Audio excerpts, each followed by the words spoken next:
Que cache Saturne?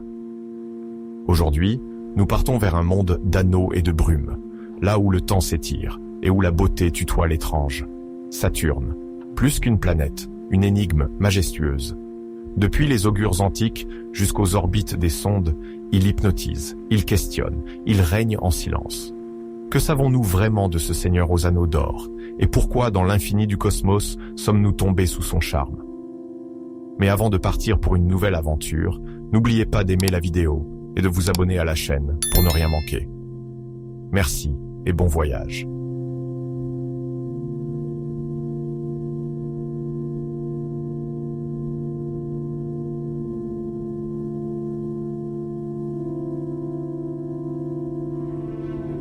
Nous voilà transportés 1500 ans avant notre ère, en Mésopotamie.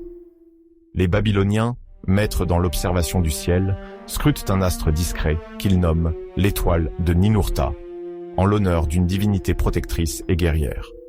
Sur les tablettes Mul-Apin, ils consignent un cycle d'environ 378 jours, utilisé comme repère pour prédire certains événements, bien qu'ils diffèrent du parcours réel de l'astre.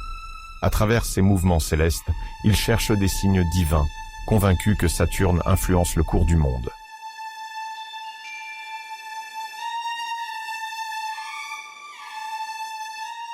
En Grèce antique, la même planète prend le nom de Chronos, le maître du temps, père des dieux de l'Olympe. Les Grecs s'appuient sur le savoir babylonien pour structurer le calendrier de leurs rituels. Lorsque Rome s'impose, Chronos devient Saturnus.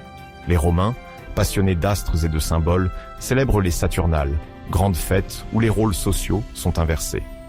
Déjà, la lenteur de la planète incarne la permanence du temps, rythme immuable des saisons et des croyances. Les poètes latins la décrivent comme un point fixe, à la lisière du ciel connu.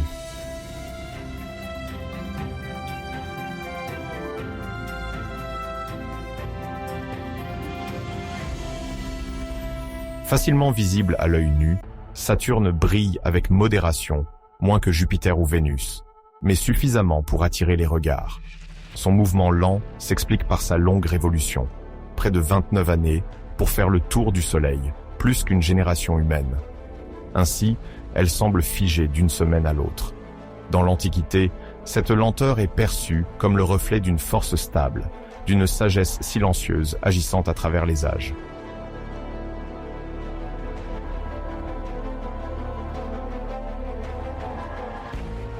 Un saut décisif se produit au XVIIe siècle. En 1610, Galilée pointe sa lunette vers Saturne et aperçoit d'étranges extensions de part et d'autre du disque. Il ignore encore qu'il observe des anneaux. La qualité de ces instruments ne permet pas d'en distinguer la forme. Il note leur disparition temporaire, ce qui le laisse perplexe. Dans ses écrits, il évoque une planète au visage changeant, sans trouver d'explication.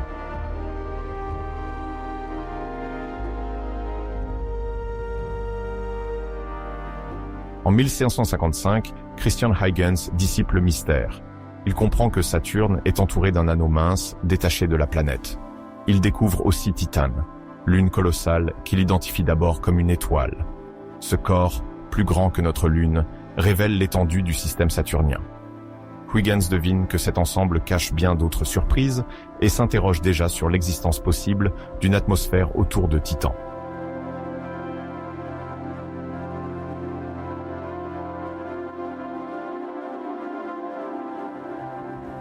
« 20 ans plus tard, Jean-Dominique Cassini observe une bande sombre divisant l'anneau principal. Elle portera son nom. La même année, il découvre Iapetus, lune remarquable par son contraste lumineux. Grâce à de meilleurs télescopes, il identifie également Rhea, Thétis et Dionée. Ces mondes montrent une diversité saisissante, avec des reflets variés, parfois très pâles. Ces observations alimentent le débat sur leur origine, certains imaginant une formation conjointe avec la planète.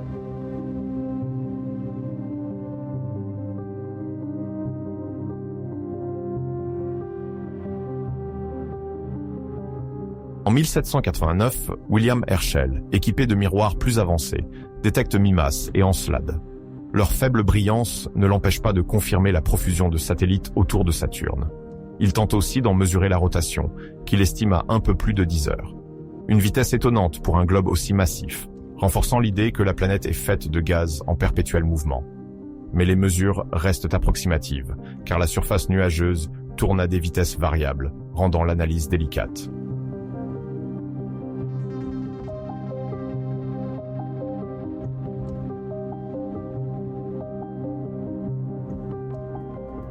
Au XIXe siècle, la spectroscopie devient un outil central pour percer les secrets de Saturne. Des traces d'ammoniac révélant la présence de gaz volatiles. En 1856, James Clerk Maxwell démontre qu'un anneau solide ne peut tenir.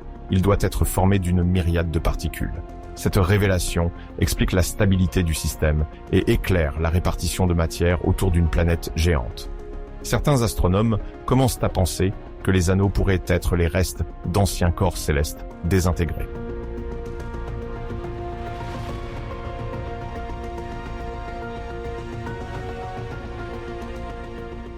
La photographie, en plein essor à la fin du siècle, permet de capter des images de Saturne. Les premières plaques montrent des détails dans les anneaux et la position de plusieurs lunes. Ces clichés fascinent le public et offrent aux scientifiques de nouveaux outils. Ils étudient les ombres, les éclats, cherchent à comprendre les forces qui agitent le système. Les idées foisonnent. Certains évoquent des collisions minuscules, d'autres une poussière constamment renouvelée. Les anneaux apparaissent alors comme un phénomène dynamique, en constante évolution.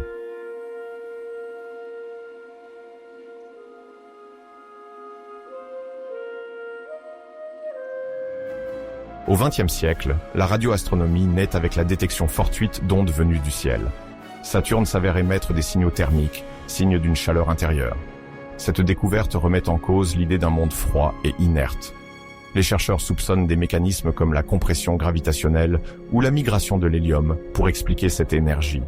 Les laboratoires tentent de reproduire ces conditions, explorant la circulation des gaz en profondeur.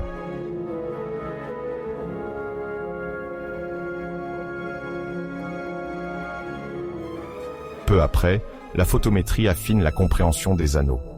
En mesurant leur lumière, les chercheurs observent que leur inclinaison varie. Tous les 15 ans, ils deviennent presque invisibles, vus de profil depuis la Terre. Ce phénomène fascine les scientifiques comme les curieux. On profite de ces instants rares pour scruter leur structure.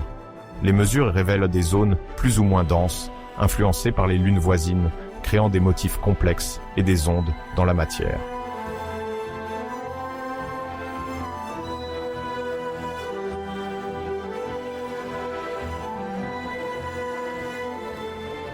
En 1955, le visage de Saturne s'est lentement dévoilé, depuis les présages babyloniens jusqu'aux découvertes majeures de Cassini et de Maxwell. Les anneaux, autrefois énigmatiques, sont reconnus comme un nuage de débris en orbite. Galilée, Huygens, Herschel et d'autres ont mis au jour un système complexe de lunes et de mouvements. Les outils comme la spectroscopie et la radioastronomie ont révélé une atmosphère agitée et des profondeurs mystérieuses. À la veille des grandes missions spatiales, Saturne n'est plus seulement une lueur dans le ciel. Elle devient un monde à part entière, plein de promesses et de mystères à élucider.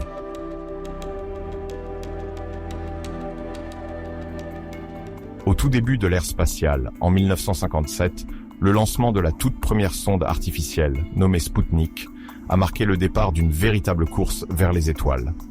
À cette époque, les tensions géopolitiques incitaient les grandes puissances à repousser les limites de la technologie, et le simple fait d'envoyer un engin au-delà de l'orbite terrestre semblait relever d'un exploit presque légendaire.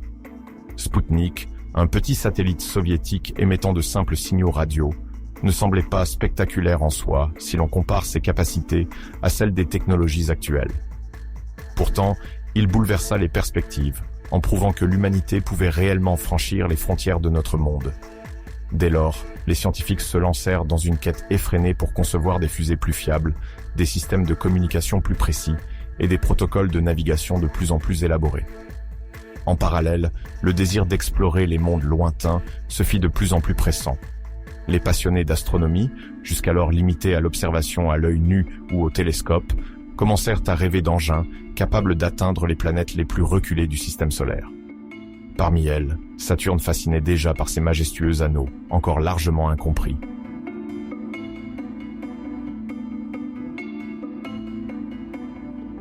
Connu depuis l'Antiquité, Saturne demeurait pourtant une énigme. On savait qu'elle appartenait à la famille des géantes gazeuses, moins massives que Jupiter, mais bien plus imposantes que les planètes rocheuses, comme la Terre ou Mars. Ces anneaux, repérés grâce aux premières observations modernes, faisaient l'objet de nombreuses spéculations.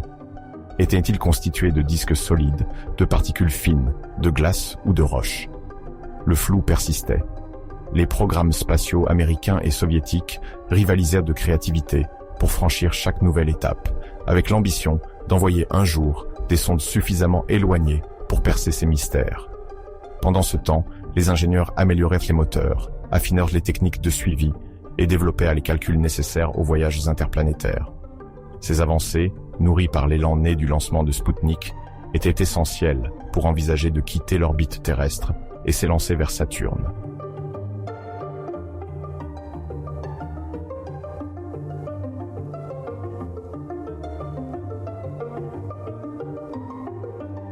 Dans les années 60, la priorité de la NASA était claire, atteindre la Lune.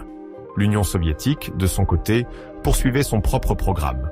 Toute l'attention médiatique se portait sur ses tentatives d'alunissage, les sorties dans l'espace, les premières images de la face cachée de notre satellite. Pourtant, dans l'ombre de ces exploits, un petit groupe de chercheurs préparait des sondes destinées à explorer les confins du système solaire. C'étaient les missions Pioneer et Voyager, conçues pour étudier Jupiter dans un premier temps, avant de s'élancer, si les conditions le permettaient, vers Saturne. Les dangers étaient inconnus. Ceinture de radiation, flux de particules mortelles pour l'électronique, rien n'était exclu. Il fallait protéger les instruments, concevoir des antennes capables de transmettre des signaux clairs sur des milliards de kilomètres. Un véritable défi technologique.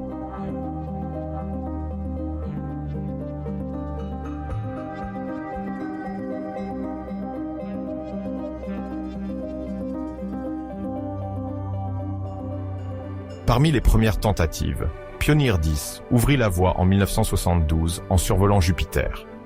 Un an plus tard, Pioneer 11 suivit le même chemin avec pour mission de s'approcher de Saturne. À son bord, un ensemble d'instruments destinés à mesurer le champ magnétique, analyser la composition des particules, capter la lumière émise par la planète. Un magnétomètre, des capteurs de protons et d'électrons, tous conçus pour affronter des niveaux de radiation extrêmes. Si la sonde parvenait à traverser l'environnement hostile de Jupiter, alors elle pourrait envisager une rencontre historique avec la géante aux anneaux.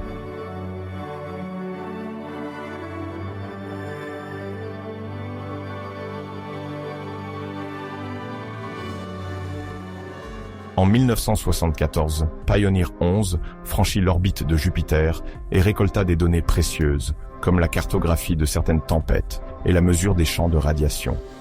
Les ingénieurs décidèrent d'utiliser la force gravitationnelle de Jupiter pour modifier sa trajectoire et la propulser vers Saturne.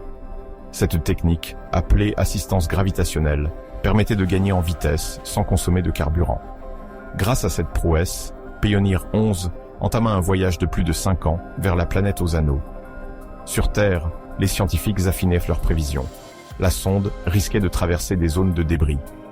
Une erreur de calcul, un simple fragment trop massif, et la mission pouvait échouer. La tension était palpable à l'approche de Saturne, où chaque ajustement de trajectoire devait être d'une précision absolue.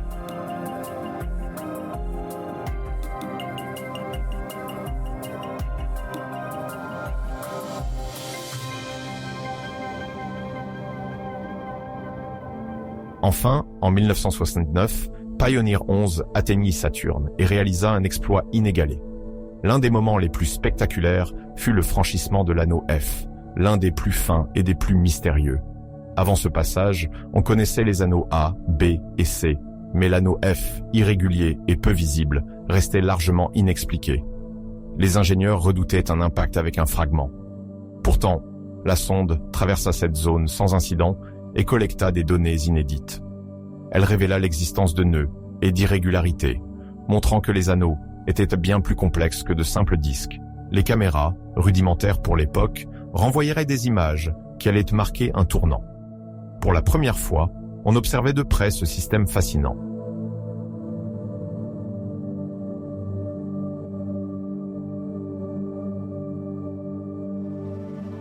Pioneer 11 réussit également à mesurer le champ magnétique de Saturne. Les résultats furent stupéfiants. Il était environ 600 fois plus puissant que celui de la Terre.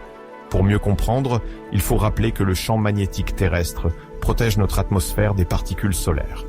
Celui de Saturne, à une échelle bien plus vaste, engendre une magnétosphère immense, capable de dévier le vent solaire.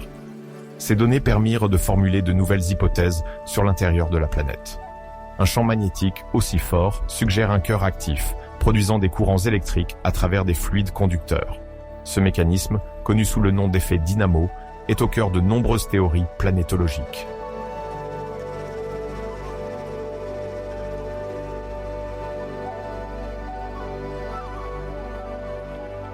Une autre avancée majeure fut la détection du bow shock, cette onde de choc formée lorsque le vent solaire percute la magnétosphère. Ce phénomène, comparable à la vague qui se forme à l'avant d'un navire, est essentiel à comprendre. Il permet de mesurer l'interaction entre le vent solaire et la barrière magnétique d'une planète. Grâce à Pioneer 11, les chercheurs purent localiser approximativement cette onde autour de Saturne et évaluer la puissance du choc. Cela ouvrit de nouvelles comparaisons avec les observations réalisées autour de la Terre et de Jupiter, affinant la compréhension des géantes gazeuses face aux particules venues du Soleil.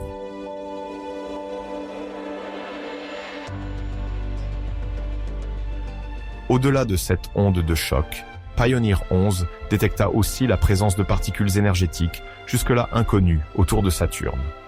Protons et électrons à très haute vitesse formaient un flux chargé complexe. Cette découverte suggérait l'existence de mécanismes d'accélération semblables à ceux observés dans les ceintures de radiation terrestre. Mais leur origine restait incertaine. Émanation solaire, atmosphère saturnienne, orage planétaire. Ces questions nécessitèrent des années d'analyse, mais Pioneer 11 posa les bases en captant les premiers indices d'une activité intense.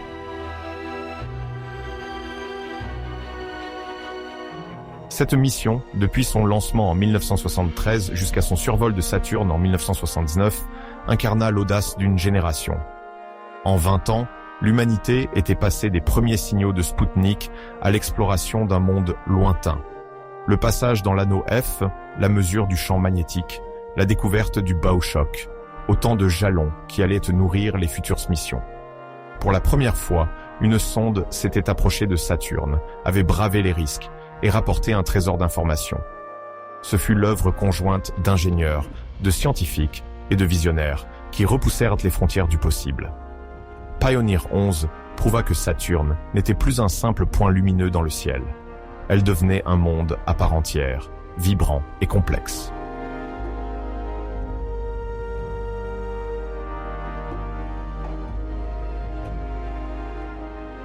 Le survol de Saturne marqua une étape clé. En 2 décennies, nous étions passés de l'exploration de l'orbite terrestre à la rencontre directe avec une planète située à des centaines de millions de kilomètres. De nouvelles questions émergèrent. Comment ce champ magnétique est-il généré ? Pourquoi les anneaux ne se dispersent-ils pas ? Quelles sont les origines de ces particules énergétiques ? Forts de ce succès, les ingénieurs commencèrent déjà à imaginer des missions capables d'entrer en orbite autour de Saturne, voire d'atteindre ses lunes. Mais avant de plonger dans l'avenir, on prit le temps de savourer cet instant. Saturne n'était plus une inconnue. Pioneer 11 venait de lui rendre visite. Les photos, modestes à nos yeux d'aujourd'hui, furent alors une révélation.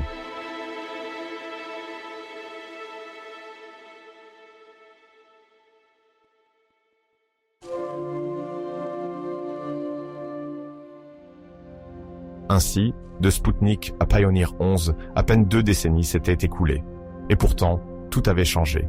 Ces 2 jalons démontrèrent que la volonté humaine, lorsqu'elle s'allie à la science, peut transformer un rêve en réalité.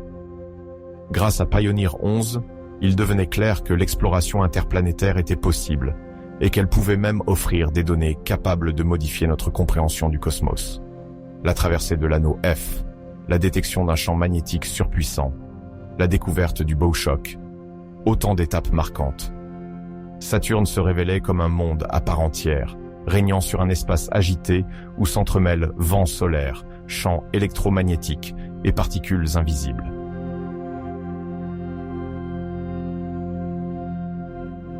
Ce premier survol ouvrait une nouvelle ère. Il scellait le passage de la curiosité à l'exploration, traçant la route pour les prochaines sondes, prêtes à s'enfoncer toujours plus loin. À cette époque, entre 1957 et 1979, l'humanité s'était arrachée à la gravité terrestre pour plonger son regard dans l'inconnu. Si les projecteurs étaient abraqués sur la Lune, ce furent les efforts patients des équipes techniques qui rendirent possible cette avancée vers Saturne. Chaque signal transmis par Pioneer 11 rapprochait un peu plus l'humanité de la compréhension des géantes gazeuses. Les mystères des anneaux, de l'atmosphère et du champ magnétique n'étaient plus hors de portée.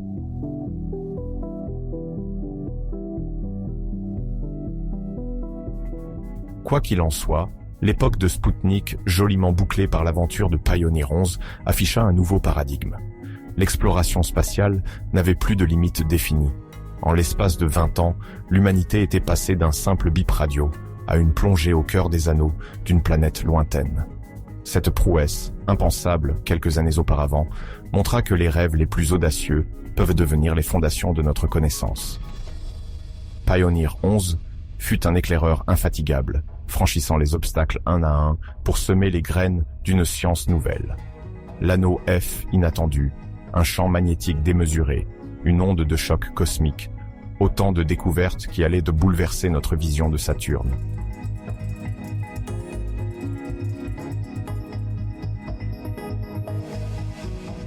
Au tournant des années 1980, deux sondes spatiales nommées Voyager 1 et Voyager 2 s'apprêtent à réaliser un exploit sans précédent, franchir les confins du système solaire externe pour atteindre Saturne, la géante gazeuse.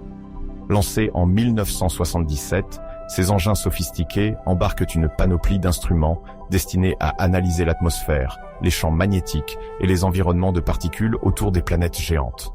Pour de nombreux scientifiques, leur passage près de Saturne pourrait enfin percer les secrets de cet astre, longtemps enveloppé de mystères, célèbre depuis l'Antiquité pour ses anneaux brillants visibles depuis la Terre.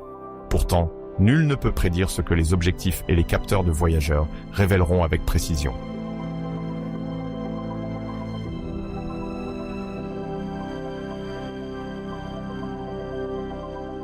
En novembre 1980, Voyager 1 atteint l'orbite externe de Saturne et commence à transmettre des images d'une clarté jamais vue. Les chercheurs découvrent alors des formations nuageuses, tourbillonnantes dans les couches supérieures de l'atmosphère, révélant une dynamique météorologique complexe. En s'approchant, la sonde détecte aussi des variations dans le champ magnétique, témoignant de l'intensité de la magnétosphère entourant la planète. Constituée de particules électrisées retenues par un immense champ magnétique, cette enveloppe agit comme un bouclier face au vent solaire. Peu à peu, les clichés révèlent l'esthétique fascinante des anneaux, faits d'innombrables fragments de glace et de poussière, miroitant à la lumière du soleil.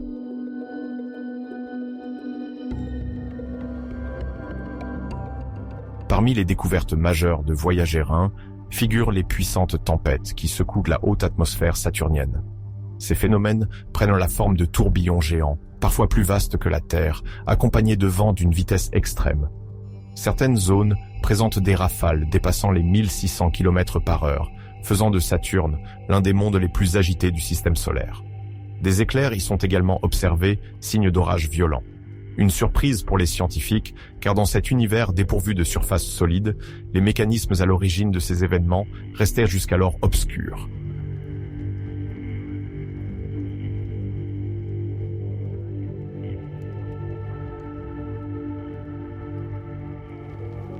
Un autre phénomène saisissant apparaît au pôle Nord, une structure nuageuse en forme d'hexagone, captée par les caméras de Voyager. Large de plusieurs dizaines de milliers de kilomètres, cette figure géométrique étonne par sa stabilité, semblant figée à la surface d'une planète en rotation rapide. Les chercheurs estiment qu'il s'agit d'ondes stationnaires, générées par des vitesses différenciées dans les courants atmosphériques.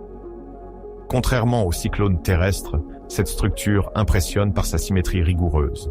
Les images de Voyager 1 permettent d'en examiner les frontières avec une précision remarquable, offrant un spectacle unique à l'échelle planétaire.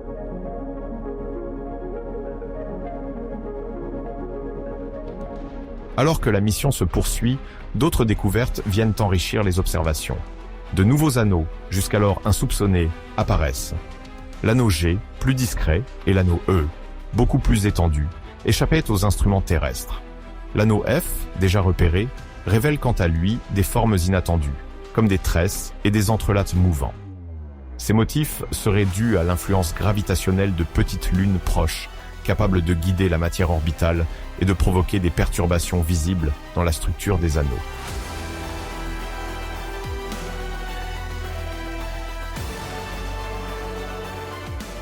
En août 1981, Voyager 2 entre à son tour dans le domaine saturnien, prolongeant les découvertes de sa prédécesseuse.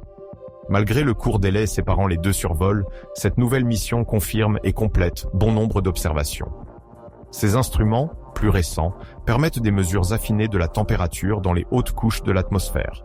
Les données indiquent environ moins 130 degrés Celsius en moyenne, avec des variations légères dans les zones agitées par la chaleur interne de la planète. Cette chaleur, en partie issue de la séparation progressive de l'hélium et de l'hydrogène, alimente l'activité atmosphérique.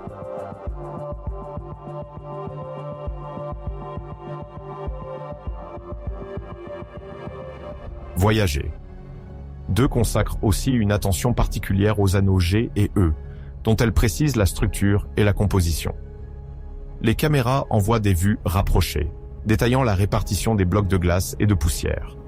Grâce à des filtres colorés, les chercheurs perçoivent de subtiles nuances, témoins d'éventuelles impuretés, comme des silicates ou des composés organiques. Les mesures spectrales confirment une forte présence d'eau gelée, suggérant que les anneaux pourraient provenir d'anciens corps glacés, capturés puis fragmentés par la gravité de Saturne.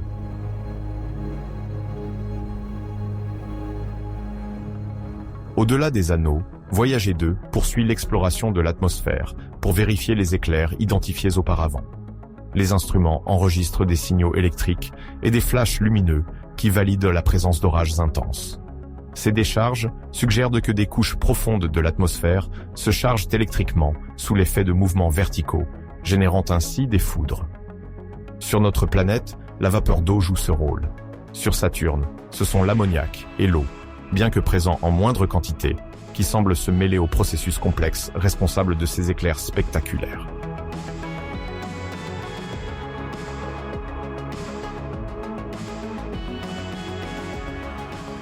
L'exploration menée par Voyager ne s'arrête pas là. Plusieurs petites lunes sont également révélées.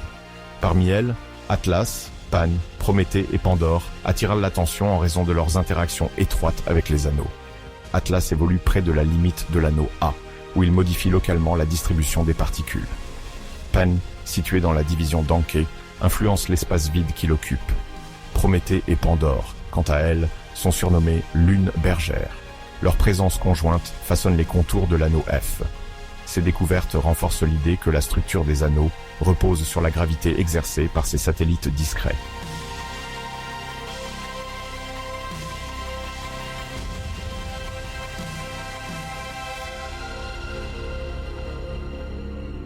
L'apparition de ces lunes soulève de nouvelles interrogations, leur origine, leur rôle précis dans la stabilité des anneaux et leur jeunesse, relative à l'échelle cosmique. Il se pourrait qu'elles soient issues de collisions anciennes ayant fracturé des corps plus vastes. Leurs effets gravitationnels, en produisant des résonances, participeraient à maintenir la cohésion de l'ensemble. Grâce aux données collectées, Voyager 1 et Voyager 2 ont ainsi mis en lumière les mécanismes subtils qui régissent ce système complexe.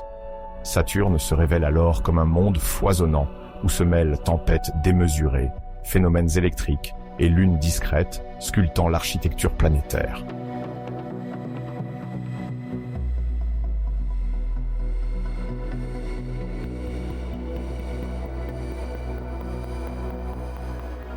Depuis le début des années 80, Saturne a peu à peu livré de nouveaux secrets, grâce à l'avancée des technologies d'observation, notamment dans l'infrarouge.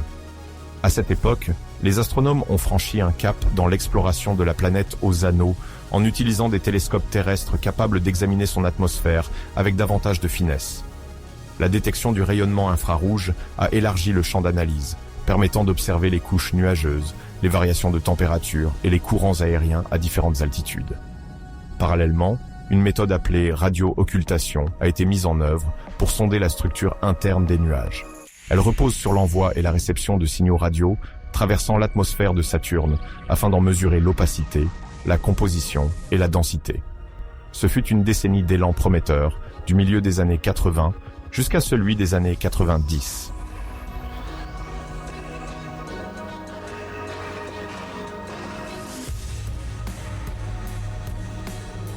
Dès 1982, plusieurs observatoires se sont attachés à caractériser les vents zonaux de Saturne, ces circulations atmosphériques qui parcourent la planète selon la latitude, tantôt d'ouest en est, tantôt en sens inverse. Leur vitesse dépasse parfois plusieurs centaines de mètres par seconde. Des mesures publiées durant cette période ont rapporté des valeurs atteignant 500 mètres par seconde. À titre de comparaison, sur Terre, les courants les plus puissants dans les hautes altitudes culminent autour de 180 mètres par seconde dans des cas extrêmes. Une telle différence illustre l'ampleur du système climatique de Saturne, animé par sa rotation rapide, son immense volume et la composition particulière de son atmosphère.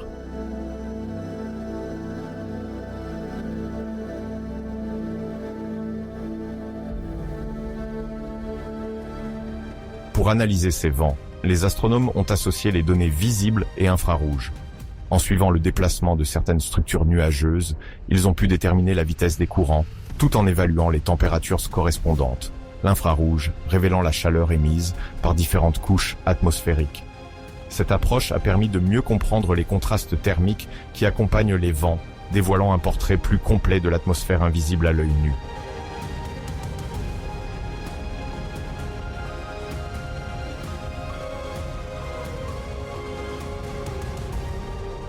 En 1986, les chercheurs ont mis en lumière un autre levier d'analyse, la radio-occultation. Lorsqu'un signal passe derrière Saturne, il subit des altérations dues à l'atmosphère. En comparant les signaux avant et après leur traversée, les scientifiques peuvent en déduire la structure verticale des nuages en dressant des profils de pression et de température à diverses altitudes. Cet outil s'est imposé comme essentiel pour approfondir la compréhension des phénomènes dissimulés sous la surface visible. Grâce à ces données, les modèles atmosphériques ont gagné en précision et révélé des mécanismes parfois imperceptibles au télescope.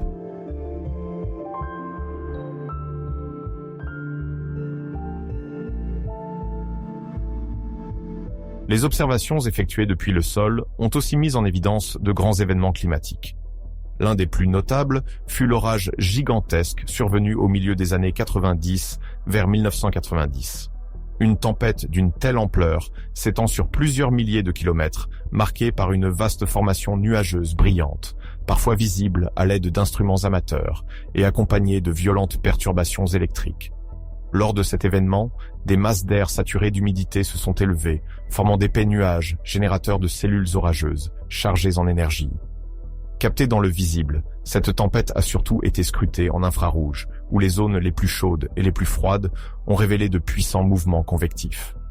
Bien que rares, de tels orages surviennent assez souvent pour être considérés comme un rouage essentiel de la dynamique météorologique saturnienne.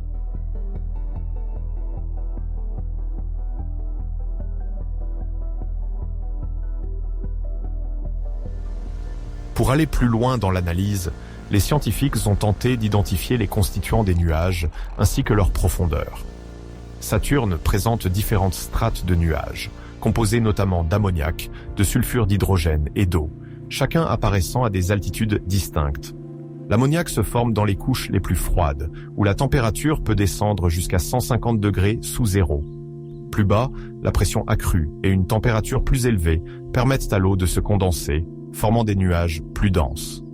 Cette structure en étage se retrouve également chez Jupiter, autre géante gazeuse aux caractéristiques comparables. Mais dans les années 80, et plus encore après l'observation de l'orage de 1990, les instruments ont montré que l'activité électrique au sein des nuages d'eau était bien plus intense qu'on ne l'imaginait. En montant, la vapeur d'eau peut générer de fortes charges électrostatiques. Les capteurs radio ont enregistré des signaux très puissants, traduisant une activité électrique soutenue. Ces résultats suggèrent que les nuages d'eau jouent un rôle majeur dans les échanges d'énergie et la dynamique interne de la planète.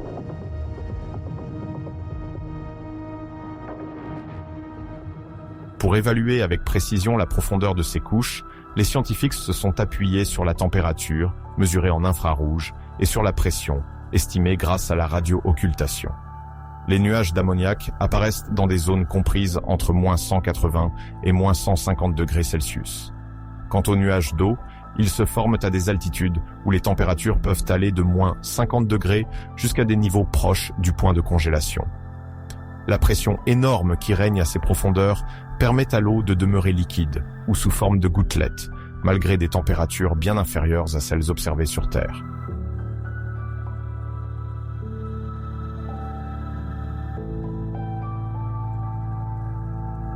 À mesure que les instruments ont gagné en sensibilité après 1990, ils ont permis d'approfondir l'analyse chimique de l'atmosphère.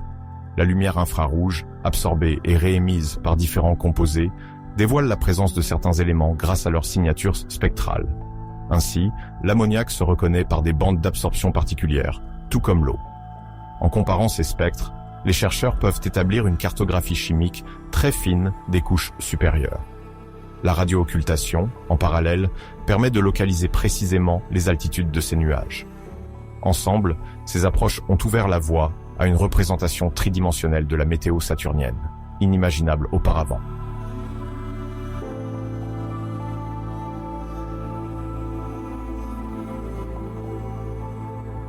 Vers le milieu des années 90, les données accumulées ont permis de concevoir des modèles globaux expliquant l'origine des vents zonaux et des tempêtes. L'un des facteurs décisifs réside dans le différentiel thermique entre les couches profondes et l'atmosphère supérieure, couplé au flux de chaleur issu de l'intérieur de la planète. Contrairement à la Terre, Saturne produit une importante énergie interne. Cette chaleur s'élève, réchauffe les gaz et alimente les vents. En parallèle, l'ensoleillement varie selon la latitude et les saisons, provoquant des contrastes de température. Ces influences internes et externes se conjuguent, déclenchant d'intenses circulations atmosphériques et des phénomènes violents.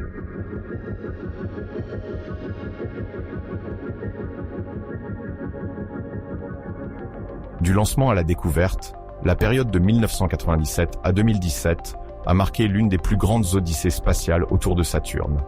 À la manœuvre, la mission Cassini-Huygens, issue d'une collaboration internationale réunissant les agences spatiales américaines, européennes et italiennes. Cette aventure ambitieuse visait à étudier en profondeur la géante gazeuse, ses anneaux énigmatiques et ses nombreuses lunes, dont Titan la plus imposante. Équipée d'un orbiteur nommé Cassini et d'un module d'atterrissage appelé Huygens, la mission devait lever le voile sur les forces à l'œuvre dans les anneaux, les éléments qui composent l'atmosphère saturnienne et les indices d'activité géologique sur les satellites. Dès sa conception, l'équipe scientifique a défini des objectifs clairs et audacieux, rendus possibles par des instruments de pointe embarqués à bord de cet équipage spatial.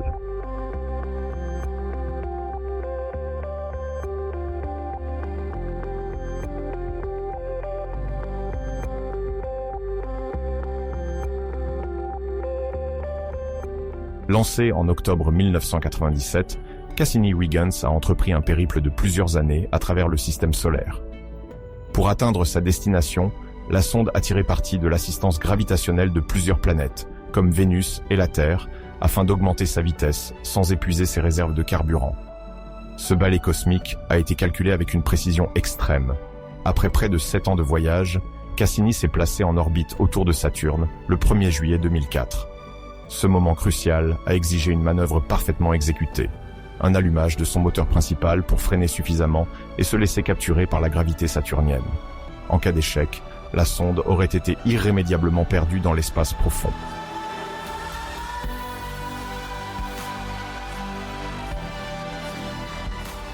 Une fois en orbite, Cassini a entamé une exploration rigoureuse de la planète, de sa magnétosphère et de son cortège de lunes. Les trajectoires ont été conçues pour permettre des survols rapprochés des anneaux, des lunes variées, ainsi qu'une observation optimale des pôles et de l'équateur. Dès les premiers tours, les instruments ont détecté de puissantes tempêtes, des nuances inattendues dans les nuages et des interactions complexes entre Saturne et ses satellites. En parallèle, des relevés précis ont été effectués sur la composition de l'atmosphère, les températures et les couches internes. Chaque découverte confirmait la richesse insoupçonnée de ce monde lointain, encourageant l'équipe à aller encore plus loin.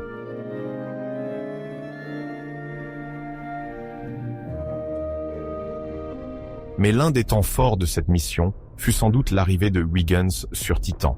Cette lune mystérieuse intrigue les astronomes en raison de son atmosphère dense, dominée par l'azote, et de conditions chimiques qui rappellent celles de la Terre à ses débuts. Le 14 janvier 2005, Huygens s'est détaché de Cassini pour entamer sa descente à travers les brumes de Titan. Cette plongée historique, qui a duré moins de 3 heures, s'est conclue par un atterrissage en douceur. Durant cette séquence, la sonde a relevé des données précieuses sur la pression, les vents et la composition de l'air. Ces caméras ont envoyé des images saisissantes.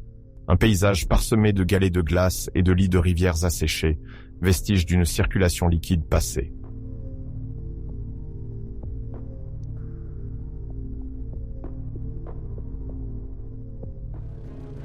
Ces éléments ont très vite amené les scientifiques à se pencher sur la nature de ces liquides.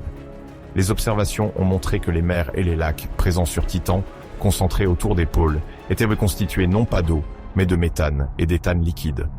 Une composition rendue possible par une température de surface extrêmement basse, proche de 190 degrés Celsius, qui interdit la présence d'eau liquide. Cette découverte a profondément bouleversé les idées reçues sur la chimie organique en dehors de la Terre et a ouvert de nouvelles perspectives sur l'existence potentielle de formes de vie fondées sur d'autres solvants.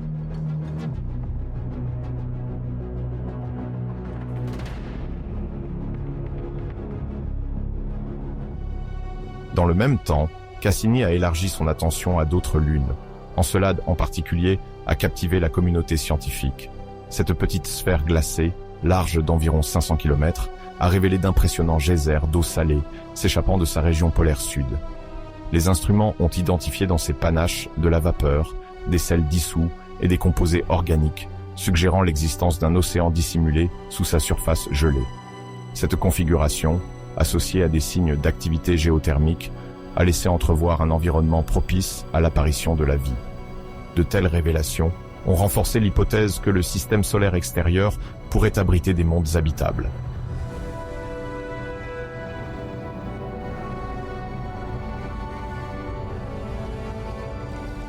Cassini n'a pas seulement exploré les lunes de Saturne, elle a permis de mieux comprendre les anneaux de Saturne.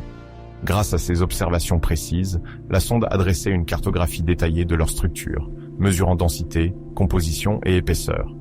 Les images ont dévoilé des ondes de densité et de résonance, provoquées par l'influence gravitationnelle des lunes proches, qui agitent ces particules comme dans une chorégraphie céleste. Au fil des ans, la mission a remis en question les scénarios d'origine des anneaux. Certains indices laissent penser qu'ils seraient plus jeunes qu'on ne l'imaginait, issus peut-être de la désintégration d'un ancien satellite. Le mystère reste entier, alimentant les débats au sein de la communauté scientifique.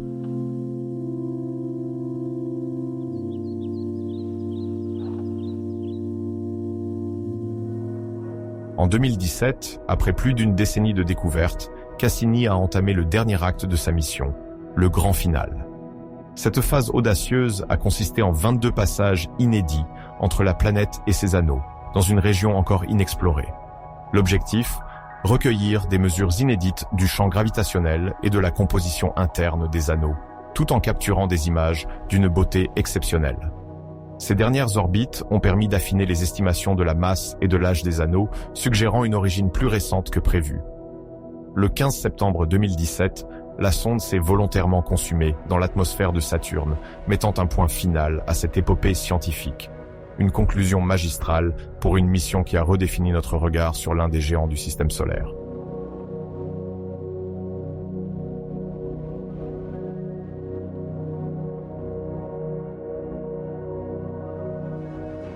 Entre 2018 et 2021, la communauté scientifique s'est concentrée sur l'analyse minutieuse des dernières données transmises par Cassini, la sonde qui avait observé Saturne pendant plus de 13 années d'affilée. Cette phase dite post-Cassini a offert une richesse inattendue d'informations sur la composition, la durée de vie probable et le destin incertain des anneaux de la planète. À la suite du grand final de 2017, lorsque la sonde s'est volontairement consumée dans l'atmosphère saturnienne, les chercheurs ont hérité d'un immense corpus de mesures, révélant notamment les interactions complexes entre les anneaux et Saturne elle-même.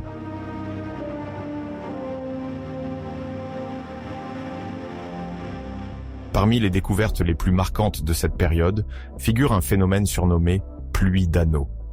Sous cette appellation évocatrice se cache un processus étonnant. Des particules issues des anneaux sont attirées par le champ magnétique de la planète et finissent par pénétrer dans sa haute atmosphère. Ce flux est principalement constitué d'eau, accompagné de composés organiques et de particules plus massives. Grâce à l'instrumentation embarquée à bord de Cassini, en particulier le spectromètre de masse INMS, les scientifiques ont pu identifier la nature de ces éléments en analysant les gaz et poussières capturés lors des derniers survols.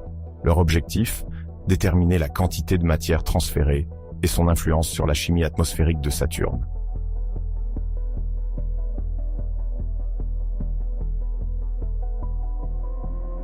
Ce phénomène trouve son origine dans la force du champ magnétique saturnien, générée par l'activité interne de la planète et son enveloppe de métal liquide. Les particules formant les anneaux, soumises à diverses forces, subissent des collisions et croisent parfois la trajectoire de micrométéorites. Ces fragments minuscules, issus des profondeurs du système solaire, percutent les grains de glace et modifient leur trajectoire. Peu à peu, ce mécanisme favorise leur précipitation vers Saturne. C'est la combinaison de ces chocs et de l'influence magnétique qui alimente cette pluie permanente de matière.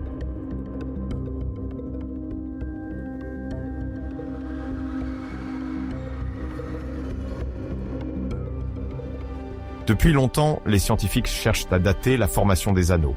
Une théorie ancienne avance qu'ils pourraient être aussi anciens que le système solaire lui-même, formé lors de la condensation de la nébuleuse primordiale. Selon ce scénario, Saturne aurait capté ou généré très tôt les particules qui les composent. Une autre hypothèse, plus récente, défend l'idée d'une formation bien plus tardive, peut-être provoquée par la destruction d'un satellite glacé, brisé par une collision ou par les forces gravitationnelles de la planète. Cette idée s'est imposée avec le temps, notamment parce que l'aspect éclatant des anneaux semble indiquer une origine relativement récente.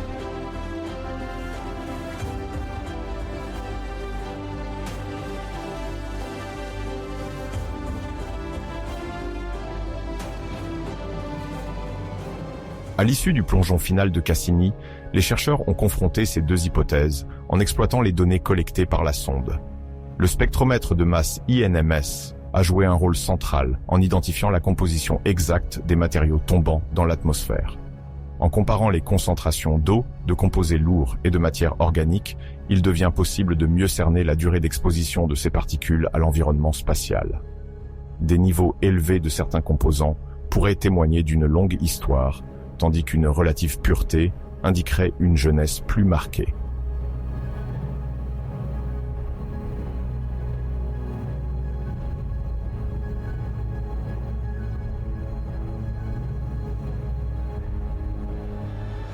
Mais les résultats restent contrastés. Selon certaines études relayées dans des publications scientifiques, les impacts constants de micrométéorites pourraient donner l'illusion que les anneaux sont plus jeunes qu'ils ne le sont réellement. Leur surface, continuellement renouvelée, masquerait alors une origine bien plus ancienne. À l'inverse, d'autres analyses estiment qu'une formation récente demeure plus crédible, car les particules de glace se dégradent rapidement et devraient présenter davantage de traces d'usure si elles existaient depuis des milliards d'années. Ce débat illustre la complexité de l'étude de ces structures célestes et la difficulté à reconstituer leur chronologie.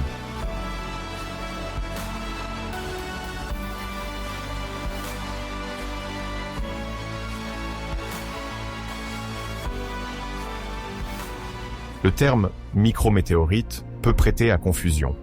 Il ne désigne pas des roches flamboyantes visibles dans le ciel, mais d'infimes grains, parfois plus petits qu'1 millimètre. Présents partout dans le système solaire, ces projectiles invisibles frappent en permanence les surfaces exposées, y compris les nuages de particules qui forment les anneaux. Cette pluie discrète, mais incessante, modifie au fil des siècles la structure chimique et la répartition de la matière. C'est pourquoi la vitesse d'impact et la densité de ces particules deviennent des paramètres essentiels pour comprendre l'évolution des anneaux et leur éventuel renouvellement.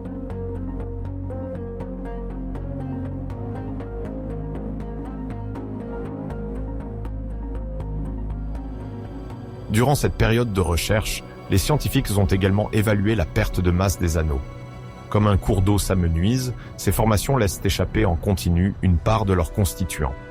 Les estimations suggèrent que plusieurs tonnes de matière pourraient ainsi s'échapper chaque seconde, bien que cette quantité varie selon les méthodes utilisées. Pour obtenir ces chiffres, on compare les observations directes des sondes à des mesures réalisées depuis la Terre. Ces données croisées, offrent un aperçu plus détaillé du phénomène et laissent entrevoir, à terme, une possible disparition des anneaux si aucune source ne vient les alimenter.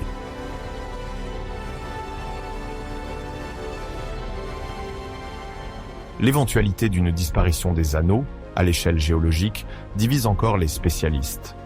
Certains avancent qu'en quelques centaines de millions d'années, Saturne pourrait ne plus arborer ses structures emblématiques, à l'image d'une géante dépourvue de parure. D'autres rappellent que des événements naturels, comme la désintégration de Lune ou la capture d'objets glacés, pourraient prolonger leur existence.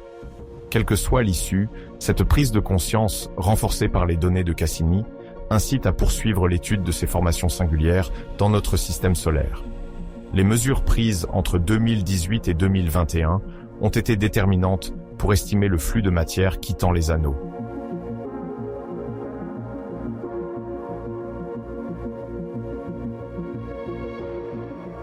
Entre 2022 et 2023, une nouvelle ère d'observation de Saturne s'est ouverte pour les astronomes grâce au télescope spatial James Webb.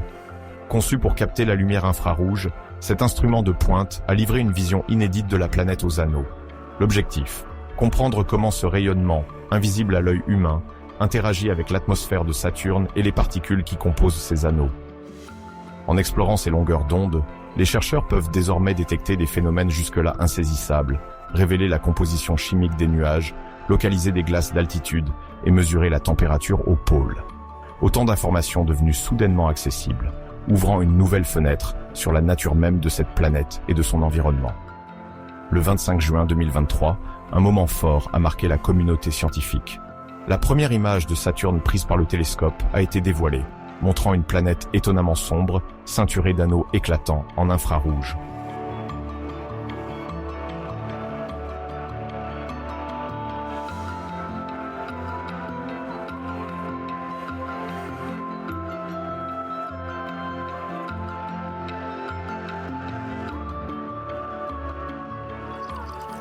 Sur cette image, Saturne apparaît comme un disque assombri, bien différent du jaune pâle familier observé en lumière visible. Ce rendu particulier, dû à la faible émission et réflexion de l'infrarouge, contraste fortement avec l'intense brillance des anneaux. Leur éclat s'explique par leur composition majoritairement faite de glace d'eau, mêlée à des poussières et autres matériaux. Dans ce spectre, la glace reflète remarquablement bien la lumière, rendant les anneaux spectaculaires. Les grains de glace captent et renvoient l'infrarouge, produisant l'illusion d'un halo lumineux autour de la planète.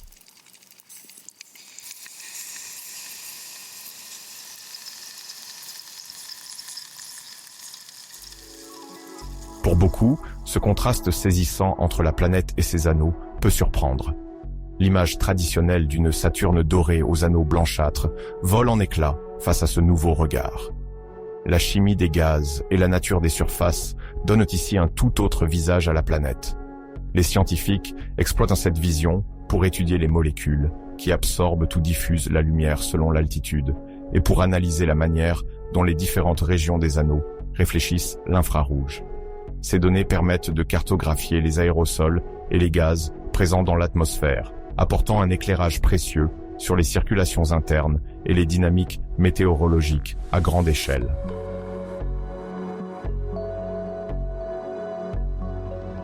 Parmi les découvertes marquantes, on trouve la présence de nuages de glace à plus de 100 km au-dessus des couches principales.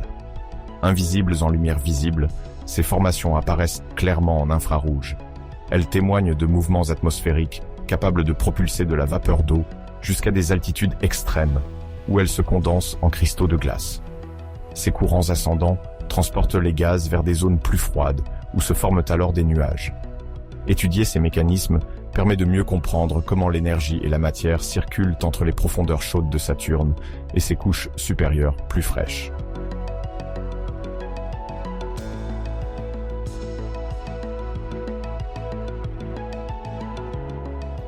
Le télescope a aussi permis de cartographier la température des pôles de Saturne. Cette opération consiste à mesurer la chaleur émise par chaque zone pour en déduire sa température. Un enjeu de taille, car le pôle nord de la planète abrite une structure unique, un motif en forme d'hexagone. Les données infrarouges permettent d'analyser la température à l'intérieur comme à l'extérieur de cette formation, pour en évaluer les différences et les comparer avec d'autres latitudes. Ces observations visent à identifier des circulations atmosphériques spécifiques aux régions polaires.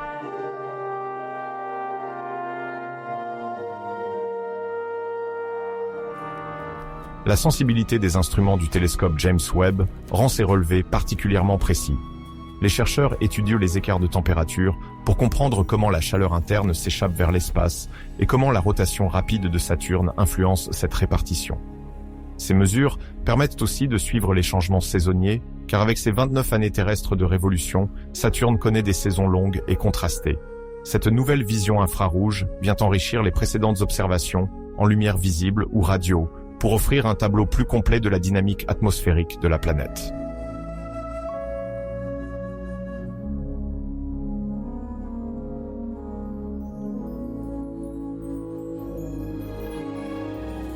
Un autre point d'intérêt majeur réside dans ce que les chercheurs appellent la moisson d'anneaux infrarouges. Une expression qui traduit la richesse des détails désormais visibles sur ces structures emblématiques. Les anneaux, déjà célèbres pour leur finesse, dévoilent ici des motifs subtils, des variations de brillance et des contrastes révélateurs.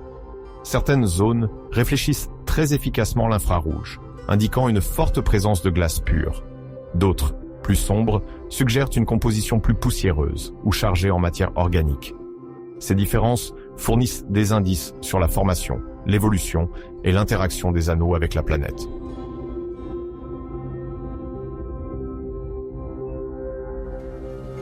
Les chercheurs se servent également de ces images pour cartographier la densité et l'épaisseur des anneaux à différentes distances du centre de Saturne.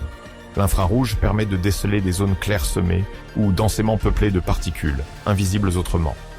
Chaque anneau, désigné par une lettre, présente des caractéristiques propres. Ces détails aident à comprendre quels mécanismes régissent leur évolution et le rôle des lunes dans leur structuration. Certaines, dites bergères, exercent une influence gravitationnelle qui confine les particules, dessinant des limites nettes et provoquant des ondulations au sein de l'anneau.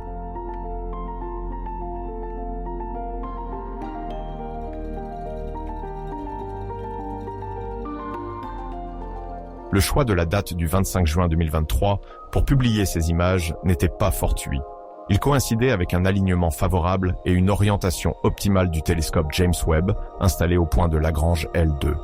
L'objectif était aussi de tester sa capacité à capturer l'infrarouge sur un objet aussi brillant que Saturne, tout en conservant un fort contraste avec les anneaux.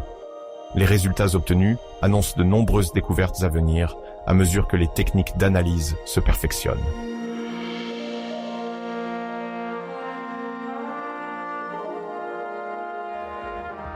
Pour le public, ces images offrent une plongée fascinante dans un univers invisible. Comparer une photo en lumière visible à une en infrarouge révèle combien notre perception ne reflète qu'une infime portion de la réalité. Les couleurs, les textures et les intensités changent selon la longueur d'onde, transformant notre compréhension du cosmos. Mais ces images ne sont pas qu'un spectacle esthétique, elles révèlent des processus physiques et chimiques majeurs, invisibles autrement, qui façonnent l'évolution des géantes gazeuses.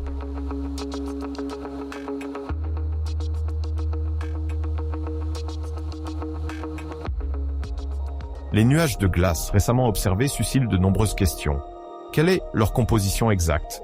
Quelle quantité de gaz, comme l'ammoniac, atteint ces altitudes? Comment la température chute-t-elle aussi haut dans l'atmosphère? Ces éléments influencent directement la formation des vents et des tempêtes. La rotation rapide de Saturne, combinée à sa forme aplatie, contribue à des schémas de circulation originaux, très différents de ceux de la Terre. Ces données alimenteront les modèles théoriques de demain.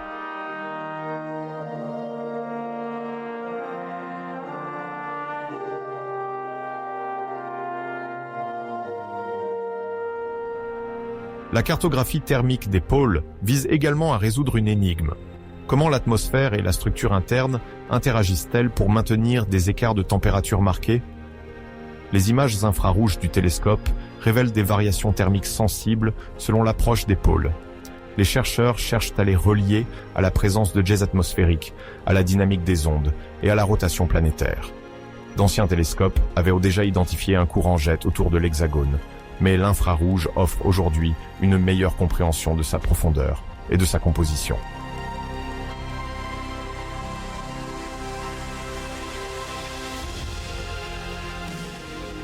Pour analyser ces données, l'équipe du télescope s'appuie sur des comparaisons avec les missions passées et sur des simulations numériques. Ces modèles atmosphériques et structurels sont confrontés aux mesures réelles pour affiner les hypothèses.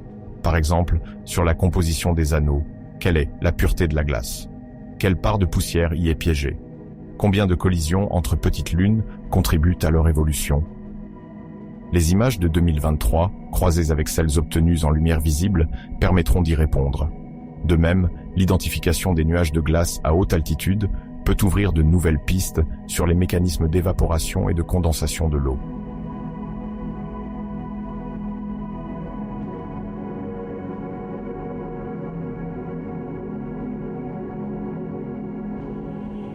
Les anneaux, si éclatants dans l'infrarouge, deviennent aussi un outil d'étude pour la poussière cosmique.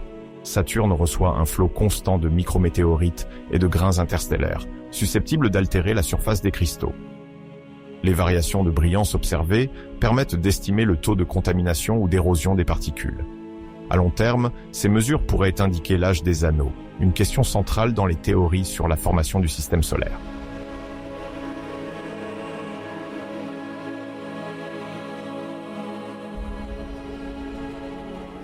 Ce premier bilan augure de nombreuses observations à venir.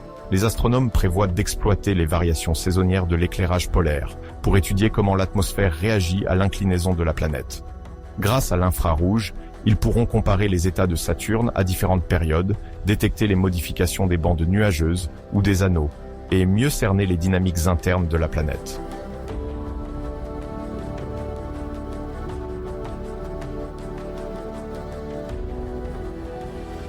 Enfin, pour le grand public, ces vues infrarouges procurent une émotion unique, tout en illustrant la puissance de la technologie actuelle.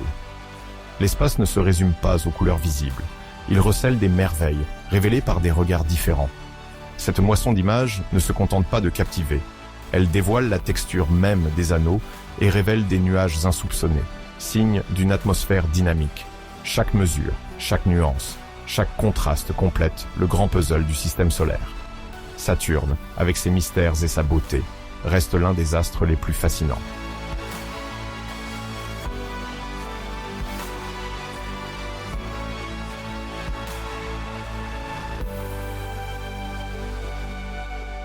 Ainsi, entre 2022 et 2023, le télescope spatial James Webb a franchi un cap décisif.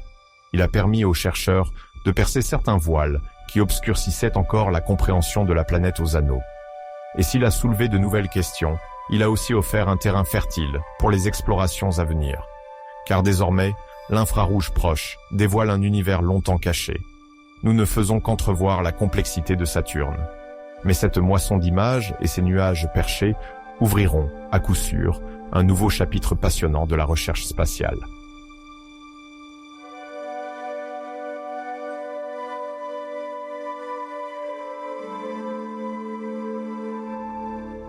Entre 2023 et 2024, Saturne offre aux astronomes du monde entier une opportunité rare. Explorer plus en profondeur les secrets de sa rotation interne, de son mystérieux hexagone polaire et de ses saisons si particulières. Imaginez-vous en orbite lointaine, suspendu dans un silence presque absolu, alors que se déroule sous vos yeux l'immense chorégraphie gazeuse d'une planète qui dépasse tout ce que l'on peut concevoir sur Terre. Dans cette tranquillité cosmique, vous suivez du regard les bandes nuageuses qui défilent de l'équateur jusqu'aux confins de l'atmosphère, là où se dissimule ce curieux phénomène, le jet hexagonal.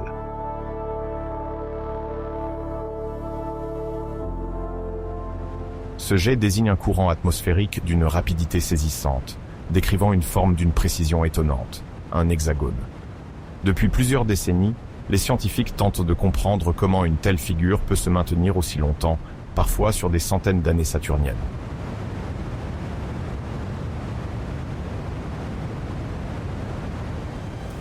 Les premières images nettes de ce phénomène remontent aux années 80 grâce aux sondes Voyager.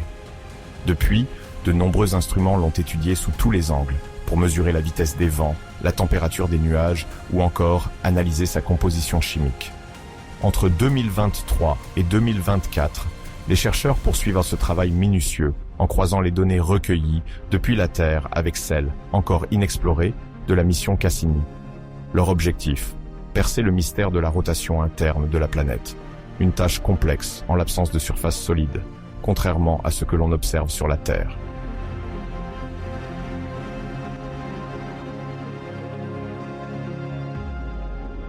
La rotation interne désigne le mouvement des couches les plus profondes de Saturne, composées principalement d'hydrogène et d'hélium, ainsi que de son noyau. Cette rotation influence directement la dynamique de l'atmosphère, et notamment la stabilité de l'hexagone polaire. Pourtant, définir cette période avec précision a longtemps posé problème. Les premières mesures, issues des émissions radio captées par Voyager, donnaient une durée approximative d'une dizaine d'heures, mais les résultats variaient. L'activité magnétique de Saturne ne correspondant pas toujours à la rotation réelle, les estimations demeuraient incertaines.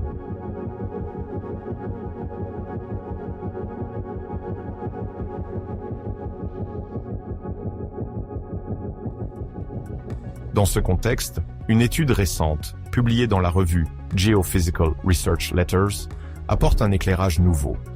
En s'appuyant sur des observations récentes et des modèles hydrodynamiques complexes, les chercheurs concluent que la rotation interne de Saturne serait d'environ 10 heures, 33 minutes, avec une marge de 15 secondes. Cette avancée permet de mieux comprendre pourquoi les différentes méthodes donnent des résultats si fluctuants. Grâce à la stabilité remarquable de l'hexagone, qui semble découpler des perturbations externes, on dispose enfin d'un repère fiable. L'hexagone ne serait donc pas une simple curiosité atmosphérique, mais un indice visible du fonctionnement profond de la planète.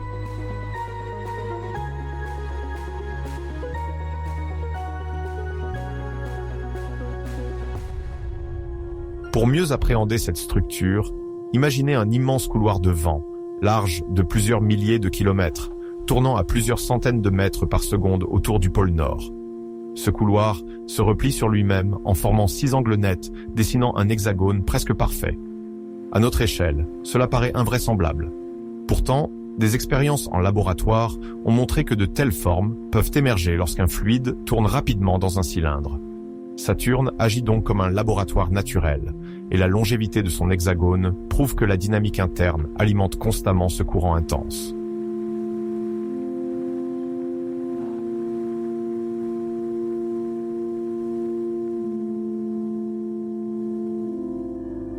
En 2023, de nouvelles campagnes d'observation s'appuient sur des télescopes terrestres à très haute résolution et sur l'imagerie infrarouge pour scruter les couches invisibles sous les nuages. On découvre que la température au sommet de la couche polaire peut chuter jusqu'à moins 190 degrés Celsius, en contraste avec les régions équatoriales plus tempérées. Ces écarts thermiques aident à affiner les modèles expliquant la stabilité de l'hexagone, puisque la température influence directement la densité des gaz et la vitesse des vents.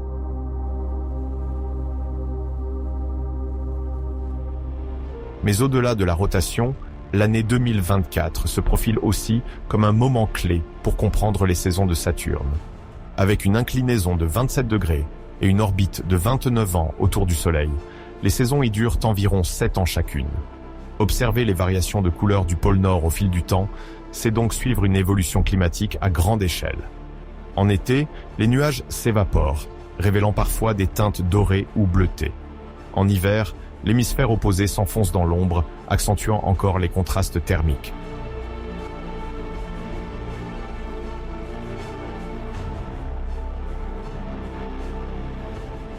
Un autre événement spectaculaire se prépare pour la fin de 2025, l'alignement des anneaux de Saturne. D'ici là, leur plan sera quasiment aligné avec notre ligne de visée. Résultat, les anneaux paraîtront presque invisibles depuis la Terre. Ce phénomène rare, souvent comparé à un tour de magie, donne l'impression que les anneaux ont disparu. En réalité, ils sont toujours là, mais leur minceur, quelquefois de quelques dizaines de mètres, les rend imperceptibles à l'œil nu lorsqu'ils sont vus de profil.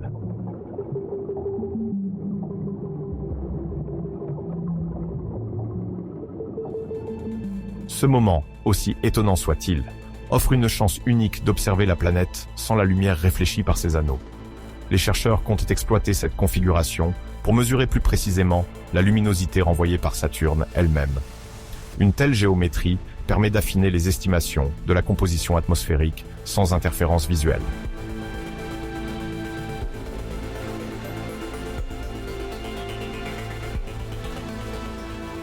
Pour les passionnés d'astronomie, cette disparition temporaire pourra sembler frustrante. Mais il faudra peu de temps avant que l'inclinaison change et que les anneaux réapparaissent dans toute leur splendeur. Ce cycle de disparition et de retour se produit tous les 15 ans environ, en fonction de la position de Saturne dans le ciel. Ce que nous vivrons entre la fin de 2025 et le début de 2026 est donc une simple étape d'un long cycle céleste.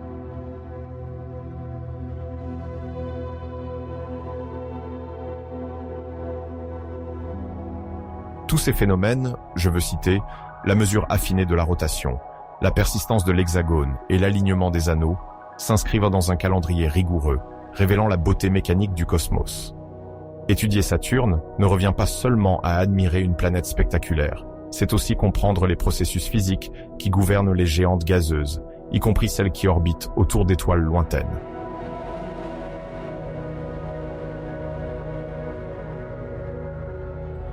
En ce sens, la période qui s'étend de 2023 à 2024 marque un tournant. Nous sommes encore proches de la fin de Cassini, mais déjà à l'aube de nouvelles missions. C'est une phase de transition essentielle. Analyser ces données, c'est jeter les bases des découvertes à venir. Mieux comprendre la rotation interne permet de préciser la structure profonde de Saturne. Étudier le jet hexagonal, c'est entrevoir les mouvements de convection à l'intérieur d'un monde gigantesque. Quant au changement d'orientation des anneaux, il nous rappelle que rien n'est figé dans l'univers.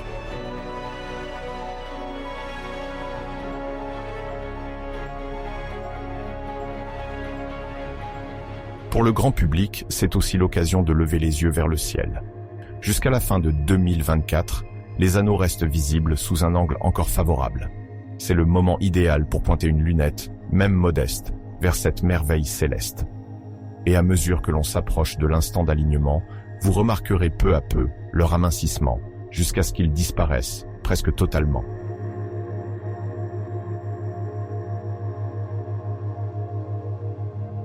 Ce phénomène n'est pas une perte, mais une opportunité scientifique. Sans l'effet réfléchissant des anneaux, les astronomes peuvent mieux estimer l'albédo de la planète. Ces variations de lumière, mois après mois, offrent un aperçu inédit de la chimie et de la dynamique de la haute atmosphère. Dans le même temps, toute modification dans l'activité de l'hexagone, qu'il s'agisse d'un déplacement, d'un renforcement ou d'un affaiblissement, permettra de vérifier la validité de la durée estimée pour la rotation interne. Même de légers écarts pourraient révéler que cette période n'est pas aussi stable qu'on le pensait.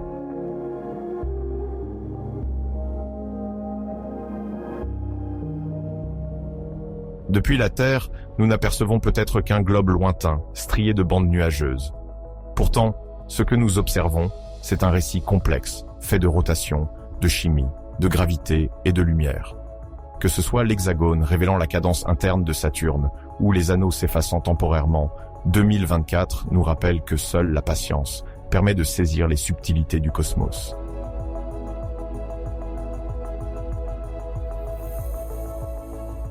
Chaque avancée autour de Saturne éclaire un peu plus la diversité des mondes qui nous entourent. Et à mesure que progresse l'exploration de notre système solaire, ces découvertes enrichissent notre compréhension des planètes situées bien au-delà de notre horizon.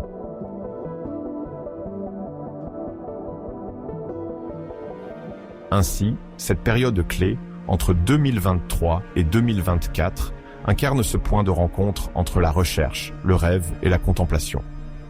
D'un côté, on affine la connaissance du temps saturnien. De l'autre, on assiste à une transformation visuelle spectaculaire. En moins de 2 ans, 2 pièces essentielles du puzzle saturnien se rejoignent. La durée exacte d'une journée dans les entrailles de la planète et la démonstration réelle, devant nos yeux, que ces disques grandioses peuvent disparaître presque complètement selon l'orientation. Voilà pourquoi l'étude de Saturne dépasse le simple intérêt scientifique. Elle devient une quête intellectuelle et sensible, un pas de plus vers la compréhension des mondes géants et de l'univers qui nous entoure.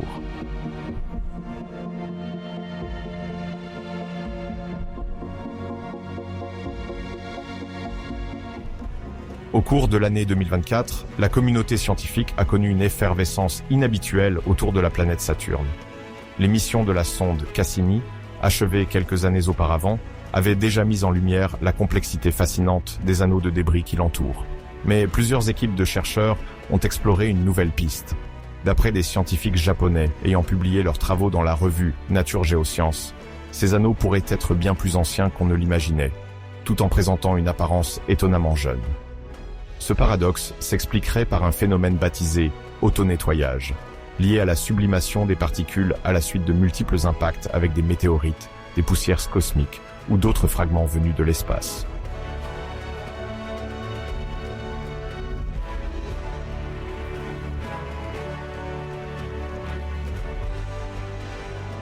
Pour comprendre ce mécanisme, il faut d'abord saisir ce qu'est la sublimation.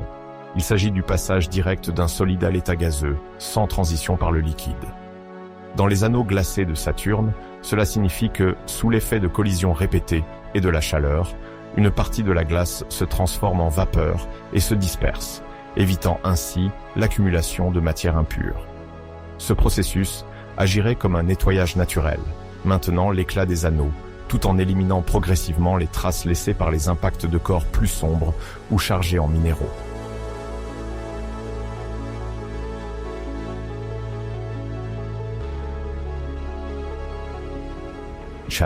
En s'appuyant sur des simulations informatiques avancées, les chercheurs japonais ont retracé ce qu'aurait pu être l'histoire de Saturne sur plusieurs milliards d'années. À l'aube du système solaire, d'énormes quantités de glace et de poussière orbitaient autour de la planète.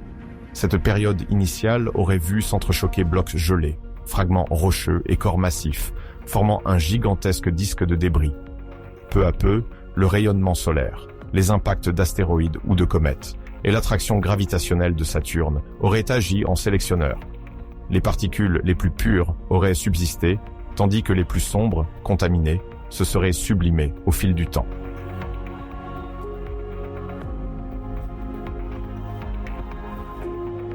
Cette hypothèse remet en cause l'idée largement répandue, selon laquelle les anneaux seraient d'apparition récente, peut-être issus de l'effondrement d'une lune ou d'un objet glacé. Ceux qui soutiennent cette version plus récente s'appuient sur la masse apparente et l'éclat des anneaux, qui semblent indiquer un âge de quelques centaines de millions d'années. Mais le nouveau modèle japonais avance que ces mesures ne tiennent pas compte du rôle permanent de la sublimation, capable de maintenir une apparence propre, tout en dissimulant une origine remontant à plus de 4 milliards d'années. Une telle ancienneté bouleverserait notre compréhension du système solaire primitif.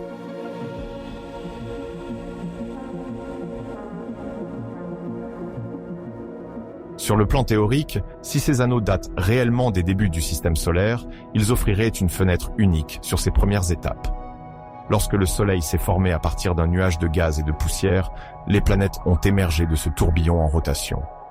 Si Saturne a préservé une part de cette matière glacée sous forme d'anneaux, alors ce disque pourrait contenir des indices essentiels sur la présence initiale d'eau, de composés organiques ou de minéraux.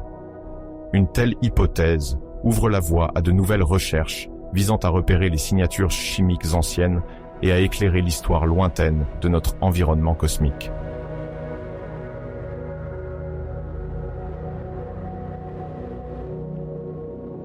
Mais cette vision ne fait pas l'unanimité. Certains scientifiques rappellent que les observations de la sonde Cassini ont montré l'efficacité des anneaux à éliminer les débris pénétrant dans la sphère d'influence de Saturne. De plus, le phénomène appelé pluie d'anneaux, correspondant à la chute de particules vers la haute atmosphère de la planète, indique un rythme de précipitation qui pourrait avoir déjà érodé ces structures si elles étaient aussi anciennes. Cependant, les partisans du modèle japonais estiment que le transfert de matière pourrait être bien plus complexe et que les interactions avec la magnétosphère saturnienne contribueraient à leur préservation sur de très longues périodes.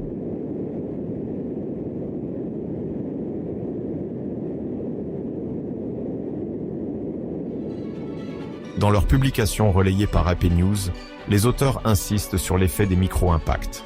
Même des grains de poussière minuscules, lancés à très grande vitesse, peuvent arracher des fragments de glace ou faire fondre en surface les particules des anneaux. Cette chaleur, bien que faible, s'accumule sur des durées immenses, entraînant une transformation lente de la glace en vapeur. Cette vapeur d'eau, en se dispersant, emporte avec elle les impuretés incrustées, comme des résidus sombres issus de météorites ou de molécules riches en carbone. Sur le plan dynamique, l'article suggère aussi que les mécanismes de résonance ont pu évoluer au fil du temps. Les zones, autrefois chaotiques, mêlées de particules enchevêtrées, se seraient progressivement aplaties, donnant aux anneaux un aspect plus uniforme. Cette évolution aurait modifié la répartition de la masse, affectant la vitesse orbitale de certains segments. Les chercheurs pensent ainsi que certaines zones se sont volatilisées presque totalement, tandis que d'autres se sont densifiées, conservant la structure globale de l'ensemble. Pour les spécialistes de la formation planétaire, ces idées pourraient bien réécrire une partie de l'histoire du système solaire. Si les anneaux ont réellement pris forme peu après la naissance des planètes, ils auraient survécu à une succession de bouleversements. Passage de comètes, impact d'astéroïdes, fluctuations de l'activité solaire et peut-être même les migrations gravitationnelles des géantes gazeuses. Dans cette perspective, le mécanisme de auto-nettoyage devient crucial pour expliquer comment ce disque a résisté à tant de violence tout en gardant une brillance qu'on croyait liée à la jeunesse. Pour beaucoup, cette hypothèse représente une avancée majeure qui pourrait bien transformer nos recherches sur Saturne et sur l'origine des mondes glacés ailleurs dans l'univers.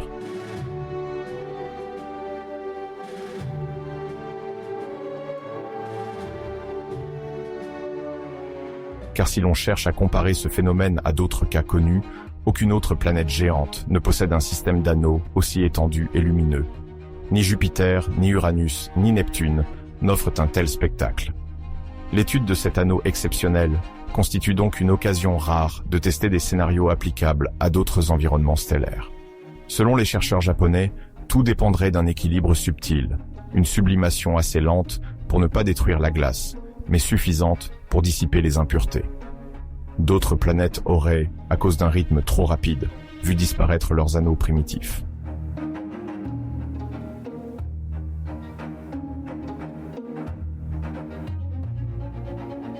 Les conséquences de ce mécanisme sur notre vision des débuts du système solaire sont immenses. Montrer qu'un tel disque peut survivre plusieurs milliards d'années, tout en restant éclatant, pousse à repenser nos modèles. Ces travaux renforcent l'idée qu'un fragile équilibre entre choc, gravité et sublimation façonne durablement l'environnement autour des planètes géantes.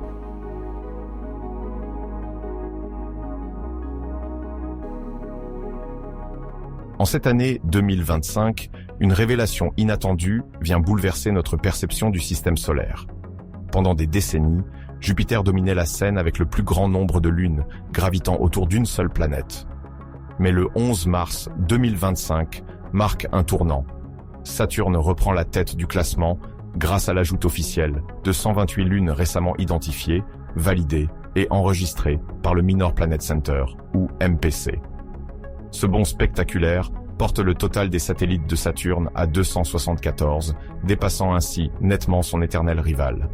Pour beaucoup, cette annonce inaugure un nouveau chapitre sur les dynamiques orbitales et sur l'incroyable diversité qui entoure Saturne, longtemps admirée avant tout pour ses anneaux. Mais au-delà des chiffres, ce sont surtout les techniques de détection et les retombées scientifiques qui stimulent l'intérêt des chercheurs et animent les échanges au sein de la communauté astronomique.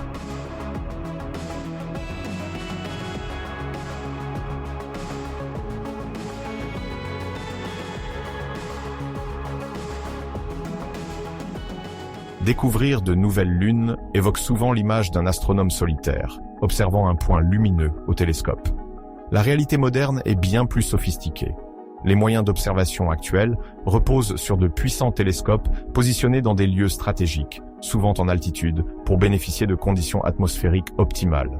C'est le cas du télescope Subaru, situé au sommet du Mauna Kea, à Hawaï. Cet instrument de rang international est équipé de capteurs ultra précis et de dispositifs optiques permettant d'explorer de vastes portions du ciel. Les images obtenues sont ensuite analysées à l'aide de traitements numériques avancés, et c'est là qu'intervient une technique clé, le Shift Stack.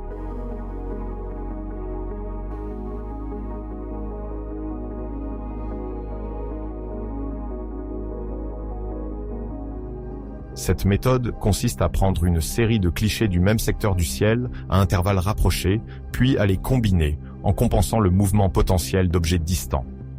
Pour l'expliquer simplement, imaginons une scène nocturne où une luciole se déplace très légèrement d'une photo à l'autre. Superposer ces images sans correction la rend floue ou laisse apparaître une traînée. En revanche, En ajustant chaque image en fonction du déplacement de la luciole, sa lueur devient plus nette. C'est ce même principe qui s'applique à la recherche de lunes lointaines.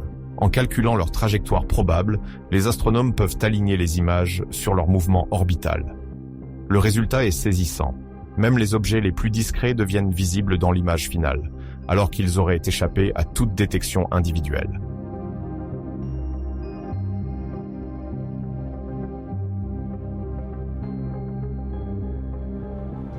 C'est grâce à cette approche que des dizaines de nouvelles lunes ont pu être confirmées autour de Saturne.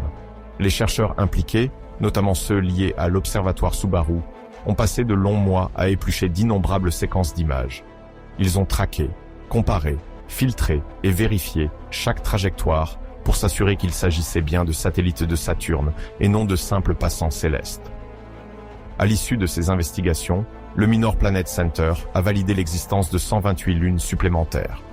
L'annonce a rapidement circulé dans le monde scientifique, confirmant que les abords de Saturne sont bien plus peuplés qu'on ne l'imaginait.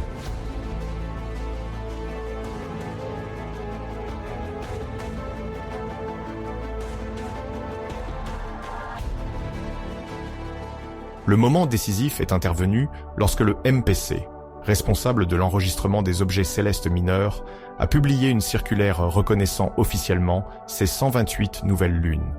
Le total atteint désormais 274 corps, mêlant de grandes lunes, déjà bien connues, comme Titan ou Encelade, à une multitude de satellites de forme et d'orbites irrégulières.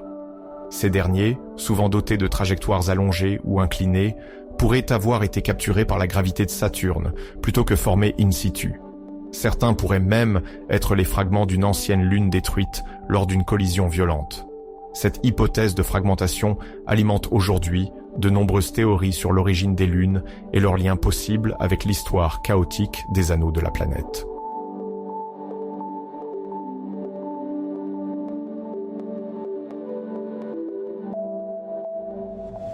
Cette découverte renforce l'idée que Saturne constitue un véritable laboratoire naturel pour l'étude des petits corps en orbite. Les experts en mécanique céleste, spécialisés dans l'analyse des mouvements planétaires, examinent en détail l'agencement de ces trajectoires afin d'en évaluer la stabilité. Dans un système aussi dense, encombré de débris et de particules, une question persiste. Comment ces lunes réussissent-elles à rester en orbite sans être expulsées ou absorbées par la planète ? L'étude révèle l'existence de résonances orbitales, où certaines lunes ou particules synchronisent leur révolution sur des rapports simples, comme 2:1 ou 3:2. Ces résonances peuvent stabiliser le système sur le long terme, mais aussi provoquer des bouleversements si un nouvel objet perturbe l'équilibre.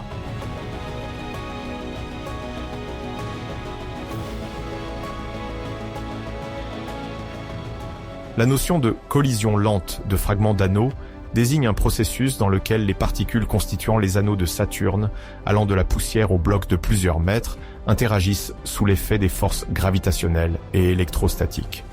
Avec le temps, certains fragments s'agrègent et atteignent une taille suffisante pour former de petits satellites. Ces collisions se produisent à faible vitesse, ce qui favorise la cohésion plutôt que la fragmentation. À l'inverse, une lune fragile peut se disloquer après un impact, réinjectant instantanément des débris dans l'anneau.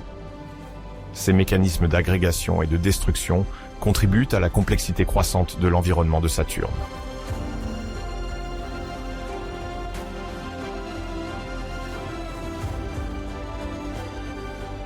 Le nouveau record établi par Saturne soulève également des interrogations sur l'origine de ces lunes et de ces anneaux.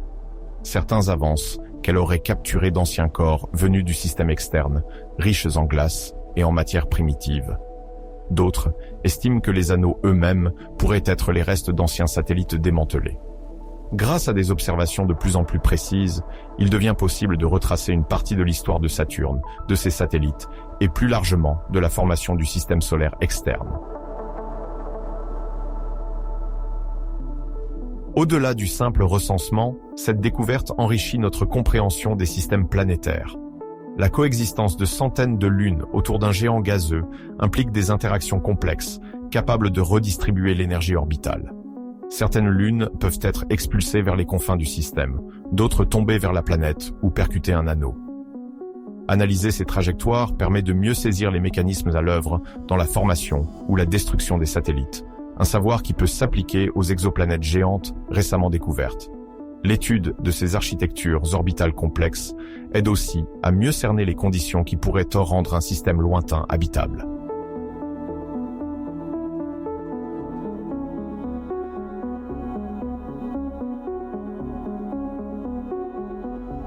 Pour suivre l'évolution de ces lunes, des simulations numériques sont menées. Les chercheurs modélisent les interactions chaotiques d'un essaim de satellites irréguliers aux trajectoires souvent allongées et inclinées. Avec l'ajout de 128 lunes, ces modèles doivent être ajustés pour prendre en compte leurs caractéristiques, taille, densité estimée, risque de collision, même faible. Ces simulations révèlent des tendances. Le système tend-il à se stabiliser? Atteindra-t-il un seuil de densité critique entraînant des chocs multiples? Ou bien ces lunes continueront-elles paisiblement leur orbite pendant des millions d'années?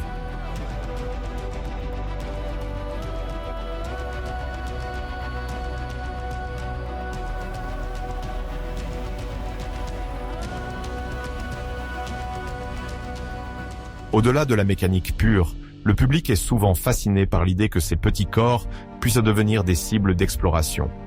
Bien qu'elles soient, pour la plupart minuscules, souvent à l'échelle d'une ville, leur observation pourrait livrer des indices précieux sur la composition chimique de leur environnement. Chaque lune, en orbite autour de Saturne, représente un échantillon potentiel de la matière originelle du système solaire. Leur surface, leur capacité à réfléchir la lumière ou la signature spectrale de leurs minéraux sont autant d'éléments qui permettent de mieux comprendre leur origine. Certaines paraissent provenir de régions éloignées, comme la ceinture de Kuiper, ou même des alentours de Neptune, tandis que d'autres semblent formées localement, composées de glace, de silicates et de matière carbonée.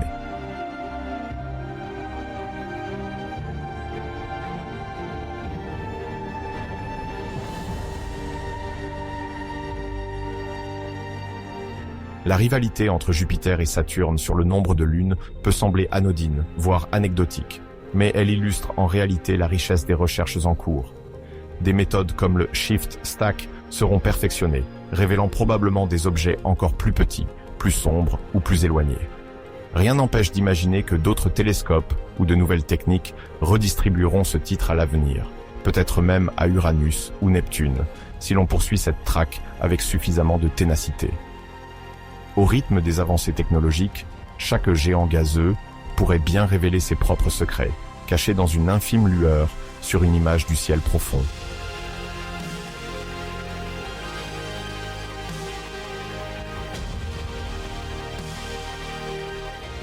Mais aujourd'hui, c'est bien Saturne qui vole la vedette à Jupiter. L'officialisation de ces 128 nouvelles lunes, le 11 mars 2025, a captivé les médias et réaffirmé le mystère entourant la planète aux anneaux. La communauté scientifique se penche désormais sur cet entrelac d'orbites et sur le devenir de cette famille élargie. Les notions de stabilité et de collision lente s'imposent comme des clés pour comprendre comment les forces gravitationnelles conjuguées de Saturne, de ses grandes lunes et de ses anneaux influencent durablement ses trajectoires. Et, à plus grande échelle, ces découvertes enrichissent notre lecture des dynamiques à l'œuvre dans d'autres systèmes planétaires.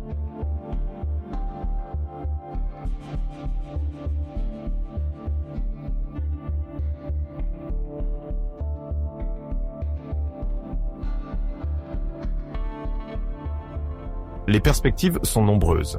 Certains suggèrent d'observer les débris entourant les dernières lunes découvertes, à la recherche de signes d'agglomération ou, au contraire, de fragmentation. D'autres envisagent des missions dédiées, capables de survoler ces lunes et de prélever des échantillons pour les analyser sur place.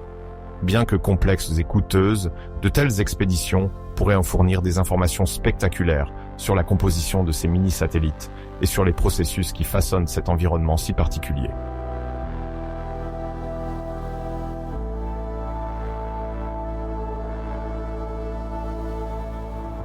En ce début d'année 2025, l'attention des chercheurs se concentre à nouveau sur Titan, la plus vaste des lunes de Saturne. Dans des laboratoires spécialisés, des scientifiques mènent une campagne d'expérimentation ambitieuse pour percer les secrets de son atmosphère complexe. Depuis longtemps, Titan fascine par la prédominance du diazote, un gaz également présent dans l'air terrestre. Pourtant, cette concentration résulte d'un équilibre fragile, maintenu par des mécanismes chimiques encore mal compris.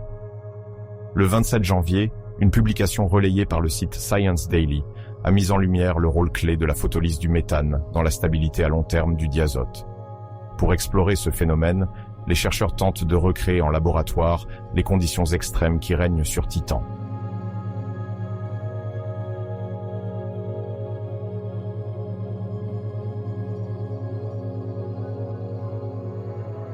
La photolyse du méthane correspond à la décomposition de ces molécules sous l'effet du rayonnement ultraviolet émis par le Soleil. Sur Titan, cette lumière traverse la haute atmosphère, déclenchant une série de réactions qui libèrent des radicaux libres, capables de former de nouveaux composés.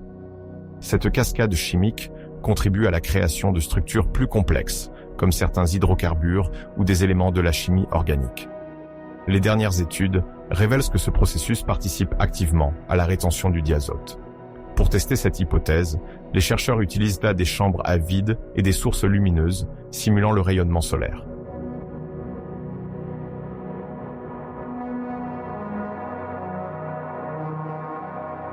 Ces installations reproduisent la faible pression propre à la haute atmosphère de Titan et permettent l'introduction de mélanges gazeux en proportions réalistes.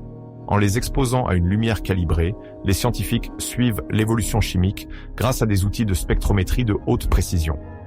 Les premières données, déjà diffusées en pré-impression, suggèrent que la photolyse du méthane entraîne une série de réactions secondaires impliquant des éléments comme l'hydrogène, le carbone et l'azote.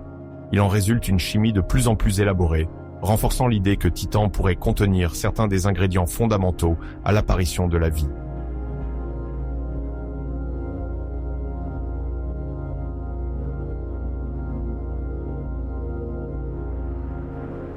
En parallèle, une autre série d'expériences se concentre sur Encelade, une lune glacée de Saturne connue pour ses jets spectaculaires de vapeur et de particules issues de sa région polaire sud.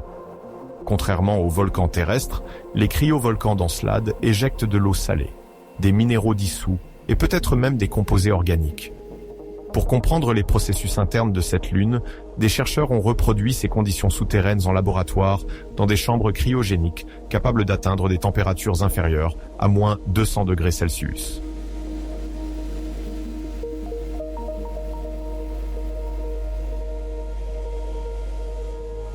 Dans ces environnements simulés, température et pression sont finement ajustées.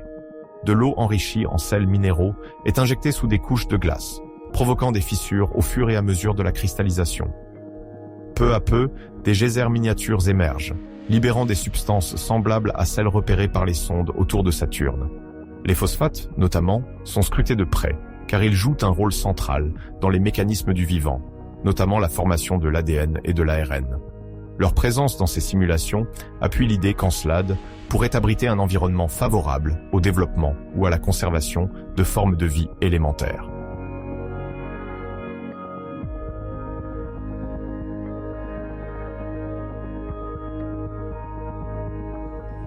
Les résultats préliminaires confortent les hypothèses émises par les précédentes missions spatiales. La sonde Cassini, après plus de 10 ans d'observation, avait révélé des échantillons riches en éléments nutritifs. Les récentes expériences en laboratoire permettent désormais de comprendre concrètement comment l'eau, les sels et les phosphates peuvent coexister et persister dans un monde souterrain. En simulant la pression exercée par la glace, les chercheurs observent comment le liquide remonte à la surface par des conduits naturels, donnant naissance à des panaches, comparables à ceux d'Encelade. Ces découvertes soutiennent l'idée que sous sa croûte gelée, cette lune abrite une zone chaude et humide, au potentiel astrobiologique remarquable.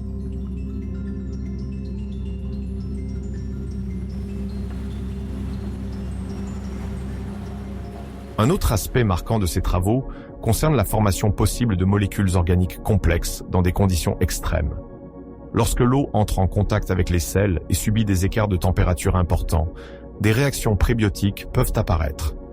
Des chimistes engagés dans le projet ont observé la formation de courtes chaînes carbonées, qui pourraient précéder des structures plus sophistiquées comme les acides aminés.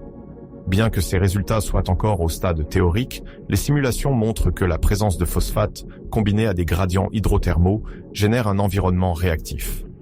Ces mécanismes rappellent ceux qui auraient pu exister dans les océans primordiaux de la Terre.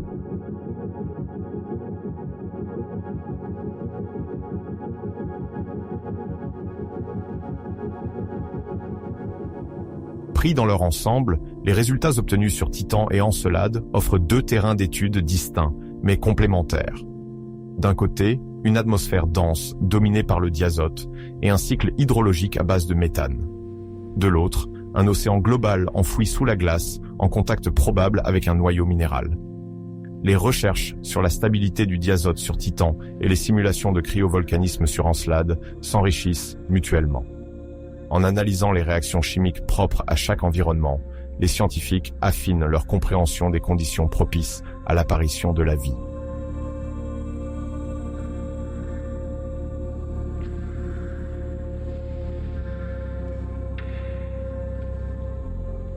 Les laboratoires impliqués prévoient d'élargir leur protocole en intégrant de nouveaux facteurs. La présence d'ammoniac, potentiellement enfoui dans les profondeurs d'Encelade, pourrait modifier la température de congélation de l'eau et maintenir un milieu liquide plus stable. Sur Titan, les aérosols organiques présents dans les couches supérieures de l'atmosphère suscitent également l'intérêt. Transportés par les vents, puis déposés au sol, ces particules pourraient enrichir la surface en composés carbonés, notamment au point de contact entre la glace et un éventuel océan interne. Chaque variable introduite vient compléter notre vision globale de la dynamique chimique dans le système de Saturne.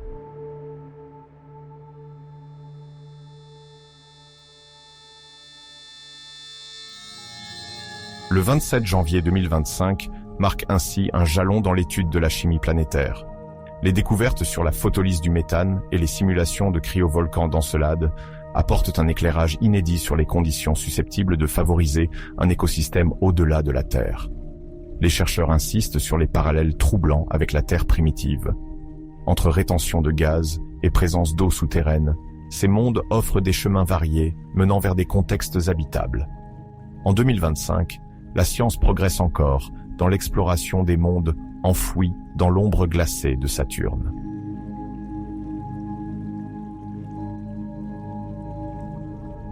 Dans cette 12e étape de notre voyage à travers l'exploration de Saturne et de ses lunes, le regard se porte désormais vers les programmes spatiaux qui dessinent les contours de la recherche planétaire de demain. En mars 2025, l'Agence spatiale nationale a confirmé, dans le cadre du budget fédéral, le soutien officiel à la mission Dragonfly, dont le lancement est prévu pour juillet 2028. Parallèlement, les équipes poursuivent leurs travaux sur un projet baptisé Enceladus Orbilander, intégré aux propositions de la prochaine vague de missions New Frontiers et actuellement à l'étude depuis 2024.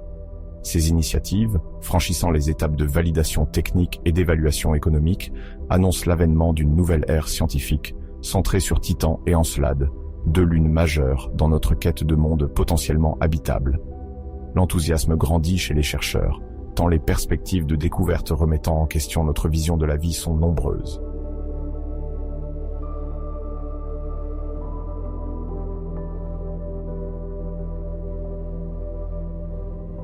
Dragonfly, soutenu par ses financements, se consacrera à l'étude approfondie de Titan, la plus grande des lunes de Saturne.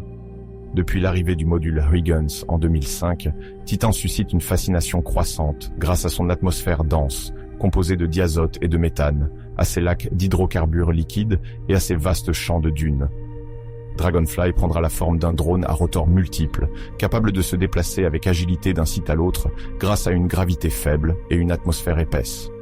Cette capacité de vol permettra d'accéder à une diversité de terrains, d'effectuer des prélèvements au sol, d'en analyser la chimie et de dresser une cartographie plus fine de la surface. L'objectif est clair, mieux comprendre les mécanismes de la chimie prébiotique dans cet environnement unique.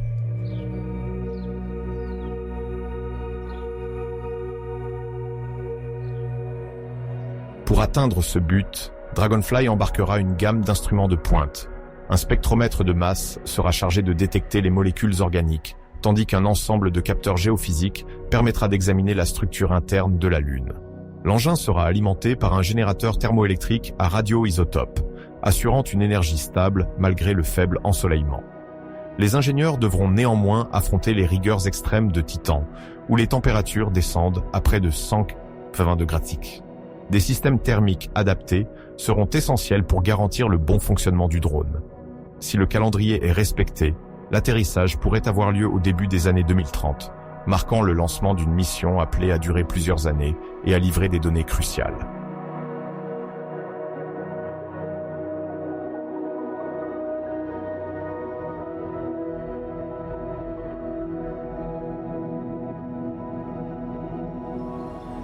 Dans le même temps, l'autre grande ambition concerne Encelade, cette lune glacée au geyser spectaculaire révélée par la mission Cassini.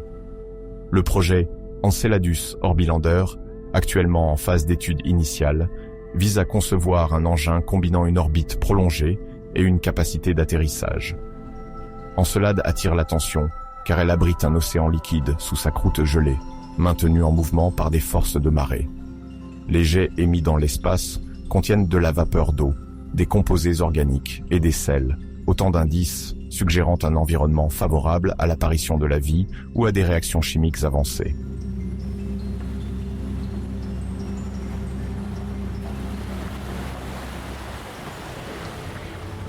Le concept de Orbilander allie deux stratégies, une observation prolongée depuis l'orbite pour étudier la géologie globale et les zones actives, puis une descente pour se poser sur la glace. Une fois au sol, l'engin pourrait prélever des échantillons dans les régions proches des fractures polaires. Des instruments d'analyse, tels qu'un spectromètre de haute précision, seraient chargés de détecter d'éventuels biomarqueurs et de mesurer la complexité des molécules présentes. Ces données permettraient aussi d'éclaircir les mécanismes à l'origine des panaches et de mieux comprendre les mouvements internes de cette lune fascinante.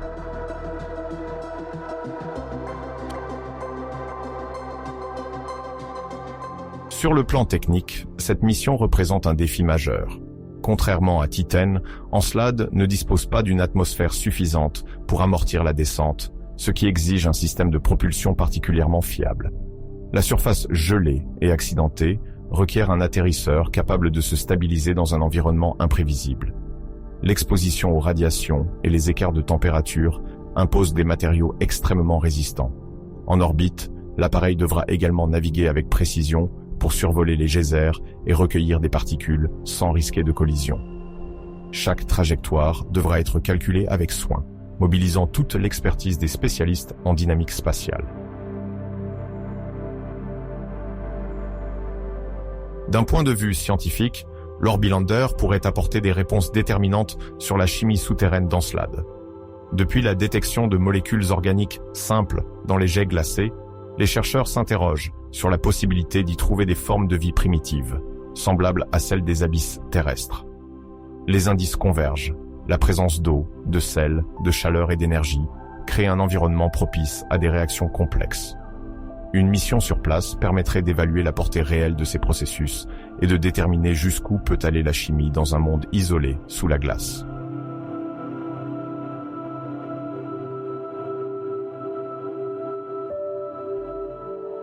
Pour concrétiser cette ambition, la phase actuelle implique une collaboration étroite entre agences et laboratoires.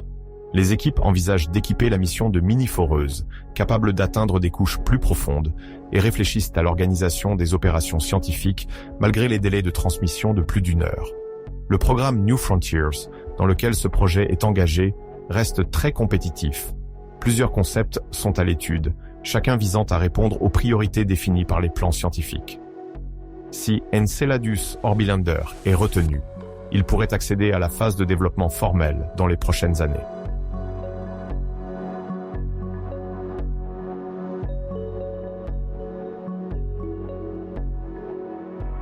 Dragonfly et Orbilander s'inscrivent dans une dynamique plus large d'exploration des mondes océaniques du système solaire.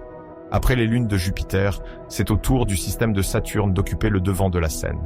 Le budget voté en mars 2025 témoigne d'un engagement clair en faveur de missions ambitieuses, susceptibles de transformer notre compréhension de l'habitabilité. Dragonfly, par ses vols dans les cieux orangés de Titan, et l'Orbilander, par ses investigations sur la glace d'Encelade, offrent deux approches complémentaires pour répondre à des questions fondamentales. Ces projets servent également de banc d'essai pour les technologies du futur, qui pourraient un jour nous mener vers d'autres mondes, bien au-delà de notre système.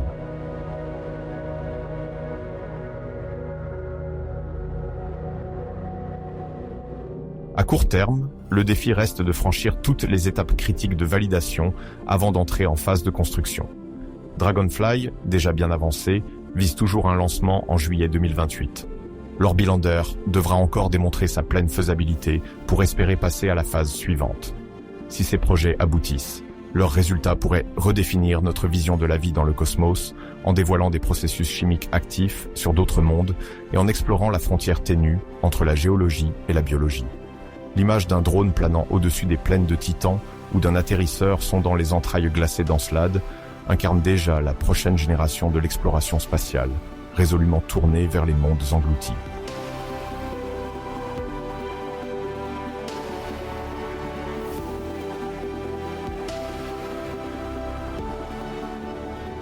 Les prochaines grandes étapes de l'exploration de Saturne, prévues entre 2026 et 2035, marquent une phase déterminante pour approfondir notre compréhension des géantes gazeuses et des petits corps du système solaire.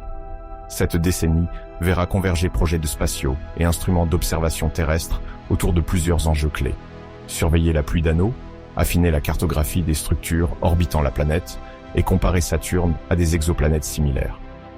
Il s'agira de décrypter les mécanismes à l'œuvre dans ces mondes spectaculaires, en s'appuyant sur des innovations technologiques et la synergie entre données locales et observations lointaines.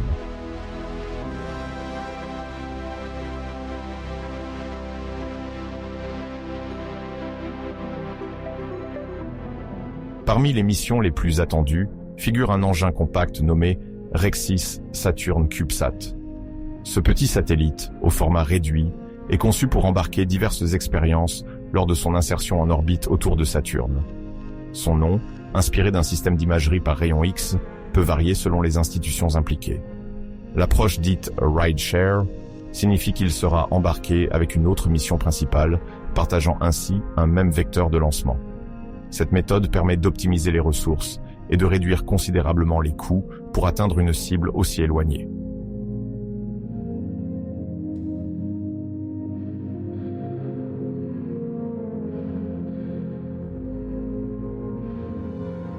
L'objectif principal du Rexis Saturn CubeSat sera d'observer un phénomène connu sous le nom de pluie d'anneaux. Il s'agit de la descente progressive de particules, issues des anneaux de Saturne, vers les couches supérieures de son atmosphère. Cette pluie ne ressemble en rien à celle que nous connaissons sur Terre. Elle est formée de fragments de glace et de poussières érodées qui finissent par se dissiper dans les hauteurs gazeuses de la planète. Suivre ce processus en détail permettra d'estimer le rythme d'usure des anneaux et de mieux en cerner l'âge. Si cette perte s'avère plus rapide que prévu, cela pourrait signifier que les majestueux anneaux de Saturne sont bien plus éphémères qu'on ne l'imaginait.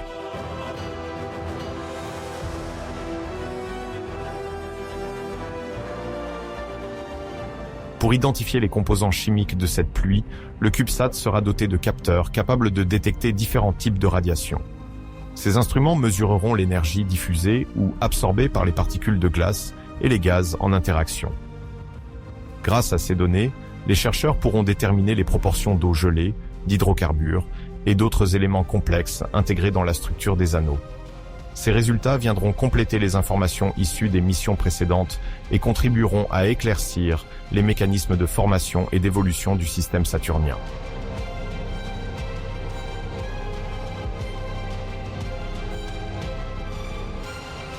En parallèle, plusieurs télescopes terrestres de très grande taille, dont certains dépasseront les 30 mètres de diamètre, sont en cours de construction ou d'amélioration. Dotés d'optiques adaptatives, ils seront capables de compenser les distorsions causées par l'atmosphère terrestre et de fournir des images d'une netteté inédite. Grâce à cette précision, les scientifiques pourront détecter des ondes de densité millimétrique dans l'anneau C de Saturne. Ces ondes, comparables à de fines rides se propageant sur un lac, reflètent l'influence gravitationnelle exercée par la planète et ses lunes sur la structure des anneaux.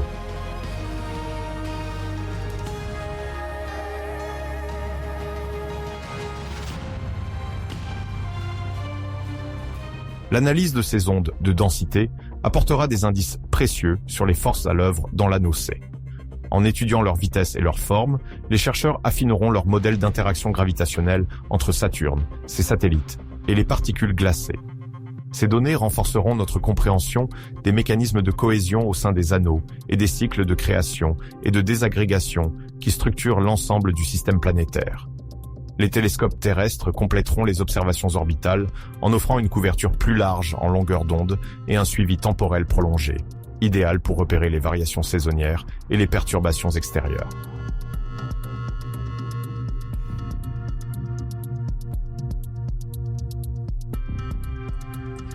Au-delà de Saturne, les avancées réalisées autour de cette planète influencent directement l'étude des exoplanètes géantes. Les scientifiques s'intéressent particulièrement aux analogues de type Warm-Saturne, des planètes situées autour d'autres étoiles, dont la masse et la composition rappellent à celles de Saturne, mais à des températures bien plus élevées. Leur proximité avec leur étoile accentue l'intensité du rayonnement, ce qui peut affecter la stabilité des anneaux qui les entourent.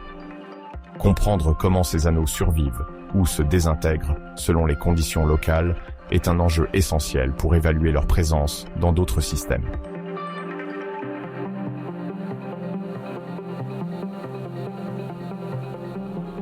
Un critère important pour détecter de tels anneaux est l'extinction stellaire, une baisse de luminosité mesurée lorsque la planète passe devant son étoile. Si cette planète est entourée d'un anneau étendu, l'obscurcissement sera plus prononcé. L'analyse fine de cette diminution permet de déduire la taille, la densité et la nature des anneaux. Les modèles utilisés pour interpréter ces courbes lumineuses s'appuient sur les observations précises de Saturne. Cette planète sert ainsi de référence pour identifier les signaux caractéristiques d'anneaux géants dans des systèmes extrasolaires lointains.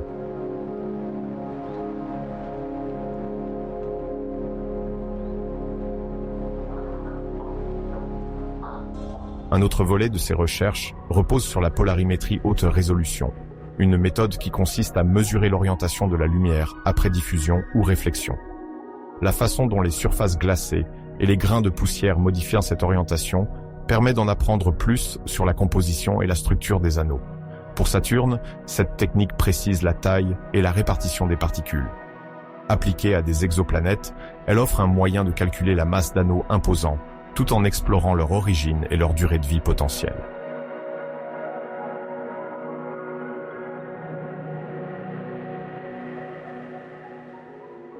Dans les années à venir, ces innovations techniques et ces programmes conjoints redéfiniront notre compréhension des géantes gazeuses, de leurs anneaux complexes et de leurs équivalents extrasolaires.